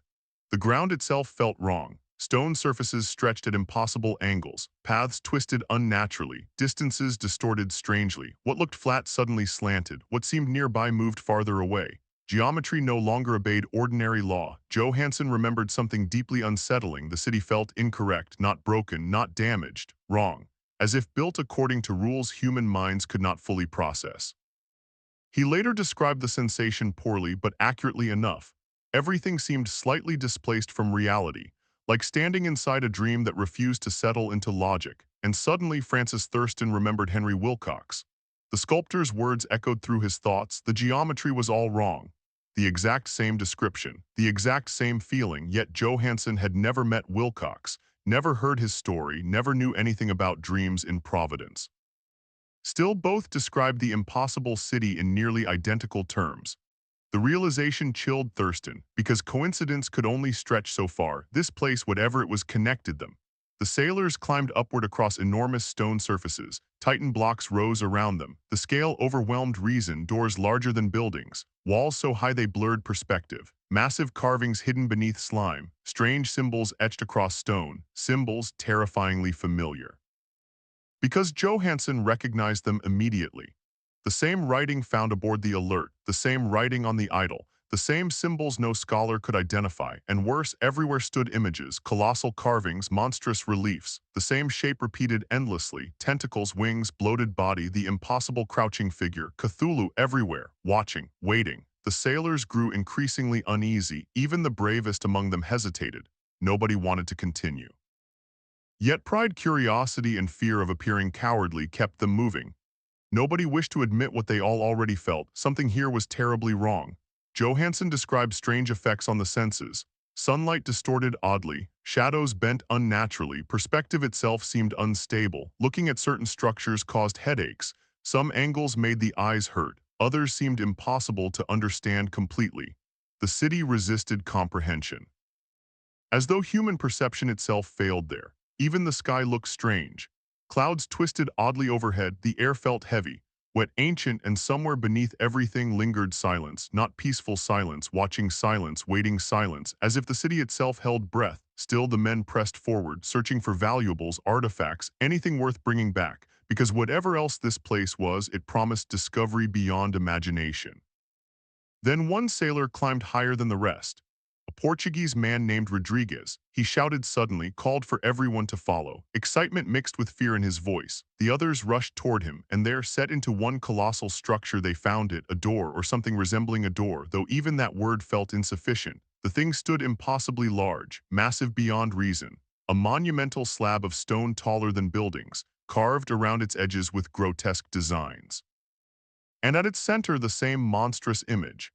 The same squid-headed horror, Cthulhu, but the geometry confused them again. Nobody could properly determine the door's position. Was it vertical, horizontal, slanted? The angles twisted strangely enough that certainty vanished. The structure seemed to reject normal understanding. Still, it looked unmistakably deliberate, an entrance, a sealed chamber, something closed, something hidden, and perhaps something buried. The sailors hesitated. Every instinct warned against touching it, yet curiosity proved stronger. One man pressed against the stone, nothing happened. Another searched its edges, still nothing. Then a sailor named Donovan noticed something strange. The door wasn't locked, not exactly. It balanced strangely, as though held shut by impossible weight. Carefully he climbed along the edge, feeling for movement, testing pressure, and then very slowly something shifted. The impossible stone moved, not outward, not inward. Not in any way human eyes comfortably understood. It opened diagonally, violating ordinary perspective. The movement disturbed everyone immediately, because nothing that large should move so easily, nothing that old should still function. And as the doorway opened, darkness emerged, not metaphorical darkness, not shadow, something thicker, something heavier, a darkness so complete it almost seemed material, as if light itself struggled to enter. And then came the smell, rot, salt, decay. Something ancient trapped too long, something buried for ages. The sailors recoiled instinctively. Several wanted to leave immediately. Something inside warned them, run, go back, leave now. Then someone heard a sound, faint at first, wet, heavy, a strange sloshing noise deep below. Everyone froze, listening. Silence returned, then again closer, something moving, something vast. And suddenly the impossible city no longer felt abandoned, because something inside, something sleeping, had begun to wake. Johansson wrote that moment carefully, slowly, as if even memory frightened him, because what emerged next destroyed men, destroyed sanity, destroyed belief itself. And across the world on that exact same day, artists dreamed, architects screamed, poets woke shaking. Henry Wilcox burned with fever because somewhere beneath impossible stone something ancient had stirred. And for the first time in countless ages, the sleeper opened its eyes. The door opens, the sound came again. Wet, heavy, slow. A thick sloshing noise echoing upward through the impossible darkness beyond the open doorway. At first, nobody moved, nobody spoke. The sailors simply stood there, frozen against the towering stone, because every instinct screamed the same thing: leave, go back, run, forget this place exists. Yet curiosity remained, that fatal human instinct, the need to know, the belief that mystery always hides reward. They still thought like ordinary men, treasure hunters, explorers, survivors. None of them yet understood they had already crossed into something older than reason. The doorway continued opening, slowly, silently, far too easily for something so impossibly massive. Johansson later wrote that the movement itself disturbed him deeply. The angles refused logic, perspective shifted strangely. The stone seemed to move in directions human geometry could not comfortably explain, like watching reality stumble. The darkness beyond thickened, no light escaped. No details emerged. Only shadow and smell. God, the smell. Johansson struggled to describe it. Rotting saltwater, decay, ancient tombs, something old, very old, something sealed too long. The air itself tasted wrong. Several sailors stepped backward instinctively. One crossed himself. Another muttered prayers beneath trembling breath. Nobody wanted to be the first to enter. Then the sound came again, closer now, wet, dragging, heavy, something moving, something enormous, deep below. The men listened. And for one terrible moment, the city seemed alive, not physically, but attentively. As though every towering stone surface waited, watching, holding breath. Then it happened. Something shifted inside the darkness. At first, only movement, impossible to understand, a shape, too large, too strange. Johansson later admitted language failed him completely here. No human description felt sufficient, because what emerged did not resemble ordinary life, not animal, not human. Not anything the mind comfortably accepts. The sailors never truly saw it all at once. Only fragments, too much detail overwhelmed understanding, too much contradiction shattered logic. It was immense, vast beyond reason, a mountain of moving substance forcing itself through the doorway, green, wet, gelatinous. Its size alone broke sanity. Its head resembled horribly the idol, the same shape, the same tentacled face, the same impossible form, only now alive, or something worse than alive. Tentacles writhed endlessly. Great claws moved with terrible purpose. Half-formed wings spread across impossible mass. Its body shifted strangely, never fully solid, never fully stable, as though flesh itself struggled to define it. Johansson described it as contradictory, too large for space, too alive for something ancient, too wrong for existence, and yet unmistakably real. The sailors broke instantly, fear exploded, panic consumed everything. Because instinct understood immediately, this thing did not belong in the world. This thing should never wake. Across the earth, that same moment echoed invisibly. Thousands of miles away, sensitive minds trembled, artists woke screaming, dreamers collapsed into terror, architects lost sanity. Henry Wilcox burned in fever because somewhere something ancient had awakened, and its thoughts spread like poison through sleeping minds. The sailors ran or tried to, but panic destroys order. 3 men died instantly, swept up by monstrous claws before movement even registered. Gone, lifted like insects, vanished. Johansson barely understood what happened, only screaming, motion, chaos. One man slipped, disappearing strangely between impossible stone angles. Another vanished outright, as though swallowed by architecture itself. The geometry betrayed them, nothing aligned properly. Paths shifted, distances changed. The city itself became an enemy, every surface wrong. Every direction uncertain. Johansson and 2 others fled desperately, slipping across slime-covered stone, falling, climbing, screaming. Behind them the thing moved. God, the way it moved, not walking, not crawling, lumbering, shifting. A vast impossibility dragging itself through a city that suddenly felt made for it. The sailors reached the shore barely alive. The yacht waited, blessedly real, human, understandable. Johansson and the survivors scrambled aboard. Steam still remained. Engines waited. Hands shook violently, nobody spoke clearly, only survival mattered. Move now, the thing approached, its immense bulk sliding downward through impossible stone avenues. The sea itself recoiled around it. Johansson later wrote something that haunted Thurston long afterward. The creature felt less like a monster and more like a law of nature humanity accidentally interrupted. Ancient, indifferent, beyond morality, beyond hate, something too large to notice humanity except briefly. And that brief attention destroyed sanity. The engines roared, the alert moved, slowly at first, painfully slowly, too slowly, because behind them the thing reached water, and then the impossible became worse. It entered the sea, God help them, it swam, its size shattered reason, waves rose around it, tentacles spread across black water. Its movement carried horrifying speed, not rushed, not frantic, confident, as though pursuit meant inevitability. Johansson realized immediately they would never outrun it, not before steam fully built, not before speed increased. Death approached steadily, closer, closer. One sailor, Brian, looked back and something inside him broke. Mad laughter erupted from him suddenly, wild, uncontrollable. He laughed as though sanity abandoned him entirely, and he never truly stopped, not until death later claimed him aboard ship. Johansson himself nearly collapsed into despair. Yet something stubborn survived inside him. Instinct, survival, desperation. He made a choice, impossible, mad, but necessary. If escape failed, perhaps violence remained. The creature rose higher behind them, tentacles reached terrifyingly close. Its monstrous head loomed over the water like a living mountain.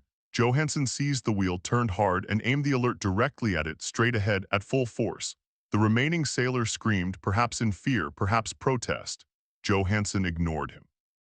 There was no alternative. The ship accelerated, closer, closer. The impossible face expanded before them, tentacles twisted wildly, then impact. The collision erupted like nightmare, a sound beyond description, wet, bursting flesh, if it could be called flesh, exploded. Johansson described it horribly, like a giant bladder bursting, like rotten sea life split open, like unimaginable filth erupting into air. The stench became unbearable. Rot, salt, death.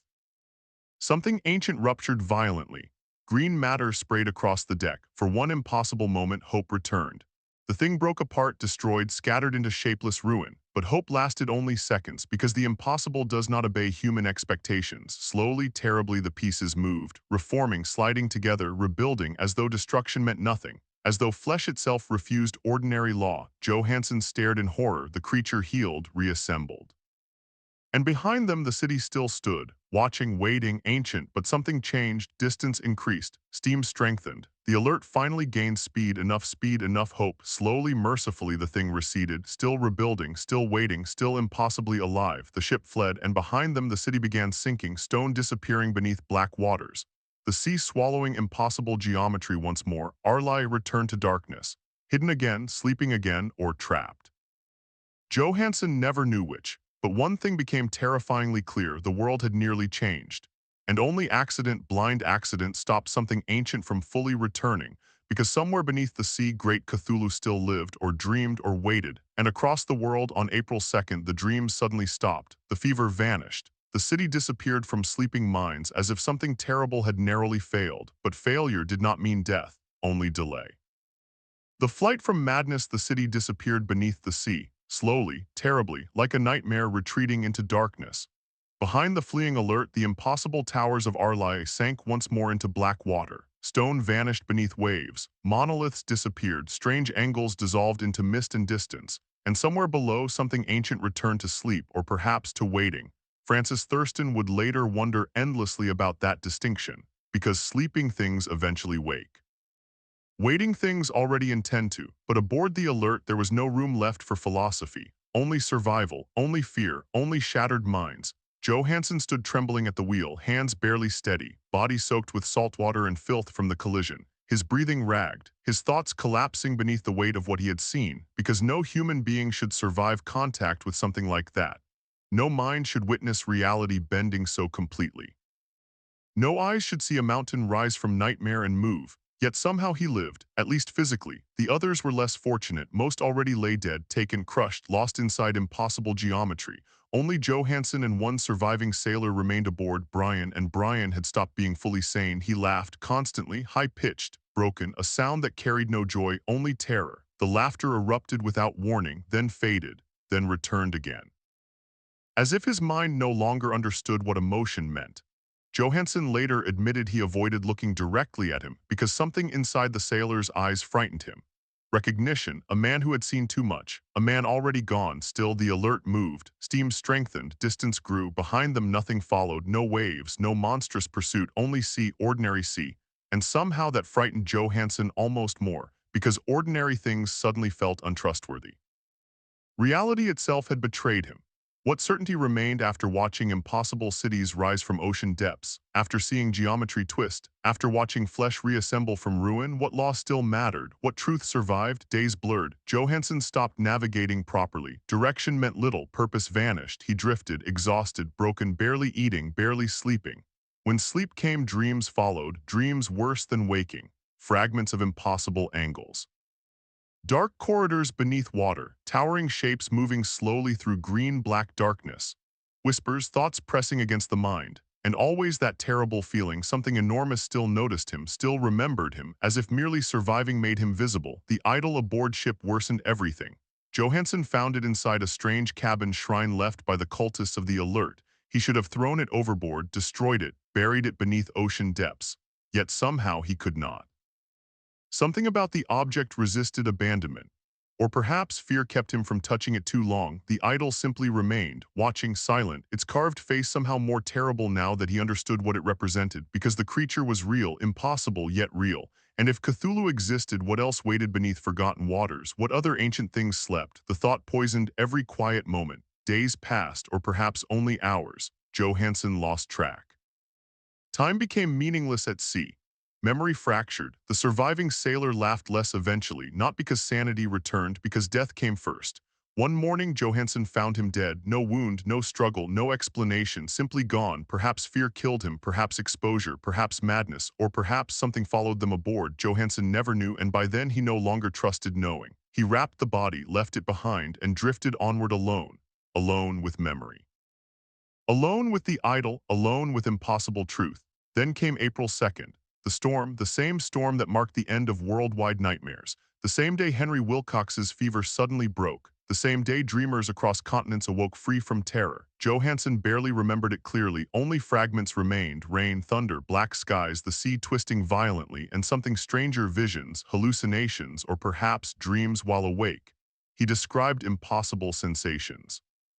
The feeling of falling endlessly through darkness, of spinning between stars, of traveling through gulfs too vast for human minds, a terrifying sense of being small, insignificant, observed, as though reality itself stretched open briefly, revealing things mankind was never meant to see. He remembered voices too, or thoughts pretending to be voices. Laughter, not human laughter, something older, something distant, something amused by humanity's helplessness. Then nothing, blankness, merciful blankness. When memory returned, rescue had already come. The cargo ship Vigilant found the drifting yacht, half destroyed, nearly abandoned, one living sailor, one corpse, and one impossible idol. Johansson barely spoke afterward, not because he wished to hide things, but because words failed. How does one describe impossible geometry? How does one explain a city rising from the sea? How does one speak honestly about a living nightmare larger than mountains? Who would believe him? No one. They would call him insane, broken, traumatized, and perhaps they would be right, so Johansson said little, enough for official reports, not enough for truth. The authorities questioned him repeatedly. He avoided details, skipped descriptions, changed subjects, especially whenever conversation approached the island, because some things feel dangerous even to remember, and perhaps he feared something worse. That speaking too clearly might invite attention, that certain truths prefer silence. Eventually, he returned home. Back to Norway, back to ordinary life, but ordinary life no longer existed for him, not really. He withdrew, spoke little, avoided crowds, stopped sleeping properly. His wife watched him fade. Fear settled permanently inside him, and slowly he began writing, not publicly, not for newspapers, not for scholars, for survival, for warning, for truth. The manuscript Thurston now held, a desperate effort to place memory somewhere outside himself. As though sharing burden might lessen horror. Yet even in writing, Johansson hesitated, details blurred, descriptions stopped short. Some moments remained impossible to explain fully, especially the creature itself. He simply admitted the thing cannot be described. And somehow those words frightened Thurston more than pages of explanation. Because true horror rarely fits language, the manuscript ended sadly, quietly, not with certainty, but dread. Johansson believed Cthulhu still lived, not dead. Not destroyed, merely trapped again. buried beneath sea and stone, waiting for the stars, waiting for chance, waiting for weakness, and perhaps waiting for humanity to forget. But one terrifying idea lingered above all others. If accidental sailors could nearly awaken something so ancient, what might happen if the cult succeeded intentionally? If the faithful ever found Arlai again and came prepared? The thought haunted Thurston deeply. Because now, for the first time, he fully understood Professor Angel's fear. The old scholar had not feared fantasy. He feared possibility, and possibility had already brushed against reality once. March 1925 proved that the dreams, the madness, the awakening, too much aligned, too much matched, no rational explanation remained strong enough. Francis Thurston closed the manuscript slowly, hands cold, heart heavy, because now he knew too much, far too much. And somewhere, if the cult truly survived, someone else might know he knew, just as they perhaps knew about Professor Angel, just as they perhaps knew about Johansson, because knowledge leaves traces, questions attract attention, and people connected to this mystery had an alarming habit of dying. Still, one task remained, one final responsibility: to gather everything: the manuscript, the idol, Professor Angel's papers, the dreams, the truth, and decide what to do with knowledge never meant for human minds. Because once pieced together, some mysteries stop being stories and become warnings. The final manuscript. Francis Thurston finished reading Johansson's account somewhere between sea and sky. Outside, waves struck the ship rhythmically. Ordinary sounds, comforting sounds, familiar sounds, yet after what he had just read, nothing felt ordinary anymore. Not water, not silence, not darkness, especially not darkness. Because somewhere beneath oceans, buried under miles of pressure and forgotten time, something slept. Something ancient, something patient, something mankind had nearly awakened by accident. And if Johansson told the truth, humanity escaped disaster only by chance. Blind chance, a drifting storm, a sinking city, timing, nothing more. The realization hollowed Thurston, because if chance alone protected civilization, what happened when luck finally failed? He folded the manuscript carefully, slowly, as though rough handling somehow felt disrespectful to suffering. Johansson had not written fantasy. Thurston knew that now, not completely. No, the sailor wrote like a broken man trying desperately to remain sane. The fragmented thoughts, the missing details, the hesitation, everything felt painfully real, too real, and worst of all, the story fit. Every terrible piece fit. Professor Angel's obsession, Henry Wilcox's dreams, the worldwide disturbances, the cult, the dates. March 23rd. April 2nd, the exact moments of awakening and retreat. No rational explanation survived anymore. At least none Thurston trusted. For the first time in his life, he understood what true fear felt like. Not fear of injury or death or loneliness, something larger, cosmic fear. The fear of discovering humanity stood nowhere near the center of existence. That mankind mattered little. That civilization itself existed only because older things remained asleep. The thought poisoned him. He found himself staring at oceans differently, listening to storms differently, watching shadows differently, because suddenly the universe no longer looked empty. It looked crowded, hidden things everywhere, sleeping things, waiting things, ancient things. Professor Angel's opening words returned to him again and again. The most merciful thing in the world is the inability of the human mind to correlate all its contents. Now Thurston finally understood. Human beings survive through ignorance. Because some truths destroy comfort, destroy certainty, destroy peace. The world functions because people do not know what waits beneath, what dreams below, what might wake, and perhaps what already whispers through dreams. He returned home carrying everything: Johansson's manuscript, Professor Angel's papers, the newspaper clipping, the idol, the strange clay bas-relief sculpted by Henry Wilcox. Every fragment of forbidden knowledge. He locked them away carefully, as Professor Angel once had, inside a metal box. Hidden, sealed, because now he understood secrecy, not cowardice, protection. Some knowledge serves no one, some discoveries poison the mind, and yet he could not let it disappear entirely, because if anything happened to him, someone else might need warning, need context, need truth. So he began writing his own account, this account not to publish, not to share openly, only to preserve. A final testimony tying every impossible piece together: the dreams, the cult, the idol, the city, Cthulhu, everything, because without context, future discoveries might look meaningless. An idol here, a nightmare there, a strange storm, a missing ship, no pattern, no warning. But together, the picture became terrifyingly clear. Something ancient stirred in March of 1925, briefly, violently, powerfully enough to touch sensitive minds across the world. Artists dreamed, poets trembled, madness spread, and hidden cults responded immediately. The faithful moved. The alert sailed, the island rose, yes, surfaced. And for one terrible moment, Cthulhu woke, not fully, not completely, but enough. Enough to poison dreams, enough to shake sanity, enough to nearly return. And if Johansson had not acted, if desperation had not driven him to ram the impossible creature, what then? Would the world have ended? Would cities burn? Would humanity collapse into madness? Would civilization become prey? Thurston no longer knew. And ignorance frightened him almost as much as certainty. Because Johansson himself admitted something terrifying, the creature did not die, it merely returned, reformed, recovered, hidden again, somewhere beneath black water, still alive, still dreaming, still waiting. The cult too still survived, that truth haunted Thurston deeply. Because Louisiana proved one thing clearly: followers existed. Real followers, not myths, not stories, people, secret people, waiting patiently across generations. Sailors, travelers, worshippers hidden in ports and forgotten places. And if the cult survived, then surely someone watched, surely someone searched for signs, surely someone listened for dreams. The thought darkened everything, even memory, especially memory, because Professor Angel's death no longer felt innocent, not truly, too convenient, too sudden. An old scholar shoved by a sailor connected to waterfront crowds after learning dangerous truths? No. Thurston increasingly believed something darker. The professor knew too much, or nearly knew too much, and perhaps someone noticed. Johansson's death disturbed him similarly. Papers falling from an attic window, sudden collapse near docks, near sailors, again too convenient, too strange, too familiar. No proof existed, only suspicion. Yet suspicion grows easily once fear settles inside, and fear had become permanent, because now Thurston himself knew too much. More than Professor Angel perhaps, more than Johansson ever intended.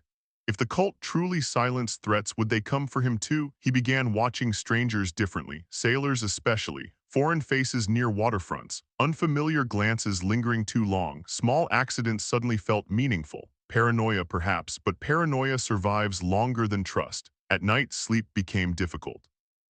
Not because dreams returned mercifully, they did not, but because imagination no longer felt safe. The ocean haunted him most, especially its silence, because oceans hide things easily, cities, ruins, bodies, and perhaps gods, or things mankind once mistook for gods. He sometimes found himself imagining impossible shapes drifting below ships, massive forms moving silently beneath darkness, waiting, dreaming, listening. And always the same terrible phrase returned uninvited. In his house at Arlai, dead Cthulhu waits dreaming. Dead yet dreaming, the contradiction now made terrible sense, because some things never truly die. They sleep, they sink, they wait, and time means little to things older than stars. Still Thurston hoped, or tried to, because April 2nd brought one undeniable truth: something stopped. The dreams ended, the city sank. Cthulhu returned beneath water, perhaps trapped, perhaps weakened. Perhaps delayed for centuries, or perhaps only until the stars aligned once more. That uncertainty terrified him most, because humanity might not get lucky twice. And somewhere in forgotten corners of the earth the cult still waited, patient, faithful, listening for dreams, preparing for the day Arlae rises again. And when that day comes, Thurston feared mankind may finally learn how small it truly is. But before he finished his account, one terrible realization settled over him completely. Knowledge itself had become danger, because every person who understood too much eventually died. Professor Angel, Johansson, perhaps others unseen, and now only one witness remained: him. The cult still lives. Francis Thurston sat alone, the papers spread before him like pieces of a curse. Professor Angel's notes, Henry Wilcox's dreams, the police records from Louisiana. Old Castro's impossible confession, the newspaper clipping from Australia, Johansson's manuscript, the idol, the clay relief, every fragment now connected, every mystery answered, yet somehow more terrifying than before, because answers, Thurston realized, did not bring peace. Only weight, only fear, only understanding, and understanding in certain matters becomes punishment. The room felt quieter than usual, too quiet, the sort of silence that presses inward. The sort that makes ordinary sounds seem suspicious. A creaking floorboard, footsteps outside, the distant call of gulls near the waterfront, everything unsettled him now. Because after learning the truth, the world itself felt altered, smaller, fragile, temporary. He thought often of something Professor Angel once believed: humanity survives because it does not know, because the mind mercifully separates knowledge into manageable pieces. Religion here, science there, history somewhere else. Dreams dismissed as fantasy, madness dismissed as illness, coincidence accepted without question. But once those fragments connect, once the picture becomes whole, peace vanishes. Because the picture hidden beneath civilization is unbearable. Humanity is not central, not important, not protected. People live on what Thurston now imagined as an island of ignorance surrounded by oceans too dark to understand. And beneath those oceans, something waited, something patient. Something older than history itself. He tried to return to ordinary life, he truly did. Routine helped for a while, books, conversations, work, reason, but ordinary things no longer felt trustworthy because ordinary life had already failed him. Reality itself had broken open, he had seen too much, and once truth enters, it stays. Sometimes at night he found himself thinking of Arlai, the impossible city, the angles, the green-black stone, the door, God, that door. The idea of something ancient sealed for ages beneath ocean pressure haunted him endlessly. Because Johansson's account proved something dreadful, the city had risen once, even if briefly, even accidentally, which meant it could rise again. Earthquakes happen, storms return, stars move, and time means little to things older than civilizations. The cult understood that, which is why the cult frightened Thurston almost as much as Cthulhu itself, because sleeping horrors remain distant. Human followers do not, the faithful still existed. Of that he felt certain. Louisiana proved it, Greenland proved it, the Alert proved it, scattered people hidden across continents, secret gatherings, night rituals, whispered chants, old symbols, waiting, always waiting. The faithful did not need certainty, only patience. Generations meant nothing to them. If centuries passed, they waited. If oceans shifted, they waited. If civilizations rose and fell, they waited. Because somewhere in darkness their God dreamed, and one day they believed he would call again. Thurston imagined them sometimes, sailors disappearing into remote ports, foreign gatherings beneath moonless skies, drums deep in forgotten forests, fires on distant coastlines, whispers in unknown languages, children raised into belief, old stories passed quietly from parent to child, the chants surviving untouched, PH Nglui MGLW NAF Cthulhu Arlai W Gonagal FH Tan. The words no longer felt strange to him, only terrible because now he understood. In his house at Arlai, dead Cthulhu waits dreaming. Waits, dreaming the world still turns while something impossible sleeps beneath it. That knowledge poisoned ordinary beauty. Spring skies, summer oceans, moonlit nights, even calm weather carried unease because peace suddenly looked fragile, temporary, as if civilization itself balanced upon sleeping foundations. And below the dreamer waited. Sometimes Thurston wondered, had March 1925 truly been failure or merely rehearsal? Perhaps Cthulhu had not fully awakened because the stars were imperfect. Perhaps the city surfaced too briefly. Perhaps chance interfered, or perhaps something far older and stranger still governed the timing. No answer comforted him, especially because dreams stopped so suddenly. The world almost seemed to forget. Artists recovered, poets moved on. Henry Wilcox returned to ordinary life. People resumed routine. Humanity drifted onward unaware of how close something terrible had come. Only a few remembered, only a few connected the pieces, and one by one those few disappeared. Professor Angel Johansson, others perhaps hidden in forgotten histories. Too many strange deaths, too many silences. And now Thurston stood alone, the last witness. The last keeper of knowledge no human should possess. He thought often about destroying everything. Burning the papers, smashing the idol, ending the chain forever. But fear stopped him, because what if future events demanded warning? What if Arlai rose again? What if dreams returned? What if someone somewhere needed proof they were not insane? No, the record had to survive, even if hidden, even if dangerous. So he locked everything away. The clay relief, Johansson's manuscript, Professor Angel's notes, the newspaper clipping, every fragment of forbidden understanding. Sealed inside a metal box, hidden from careless eyes. Yet before closing it forever, he added one final thing, this testimony, his own account, a warning, a confession, a desperate attempt to preserve truth without spreading madness. Because if anyone ever found these writings, he wanted them to understand the danger is real, the cult is real, and Cthulhu, God help humanity, is real too, not dead, never dead, only sleeping, dreaming beneath impossible stone, waiting for the stars. Waiting for the city to rise, waiting for faithful hands, waiting for the world to forget, and perhaps waiting for another accident, a storm, an earthquake, a ship lost at sea, a door opening where no door should ever open. Thurston's final thoughts grew darker with every passing day. He no longer trusted coincidence, no longer trusted strangers near docks, no longer trusted sudden accidents because knowledge attracts danger. And he knew too much now, far too much. Sometimes he imagined unseen eyes following him. Sometimes footsteps lingered too long behind. Sometimes sailors looked familiar when they should not, paranoia perhaps, or perhaps something else. The cult protected its secrets. Why wouldn't they notice him? Why wouldn't they silence him? After all, Professor Angel died. Johansson died. What made Thurston different? Nothing, absolutely nothing. And so he finished writing quickly, quietly, before time ran out, before chance disappeared. Before someone knocked unexpectedly at the door, because if this account survives, it may mean he did not. His final hope remains simple, that nobody ever pieces the truth together again, because some mysteries should stay buried, some doors should never open, some cities should never rise, and some dreams must never return. Yet even now, far below human reach, beneath oceans untouched by sunlight, in a drowned city of impossible angles, something ancient waits, silent, patient, dreaming. And somewhere hidden among humanity, the faithful still whisper, still gather, still wait for the day great Cthulhu rises again. The end.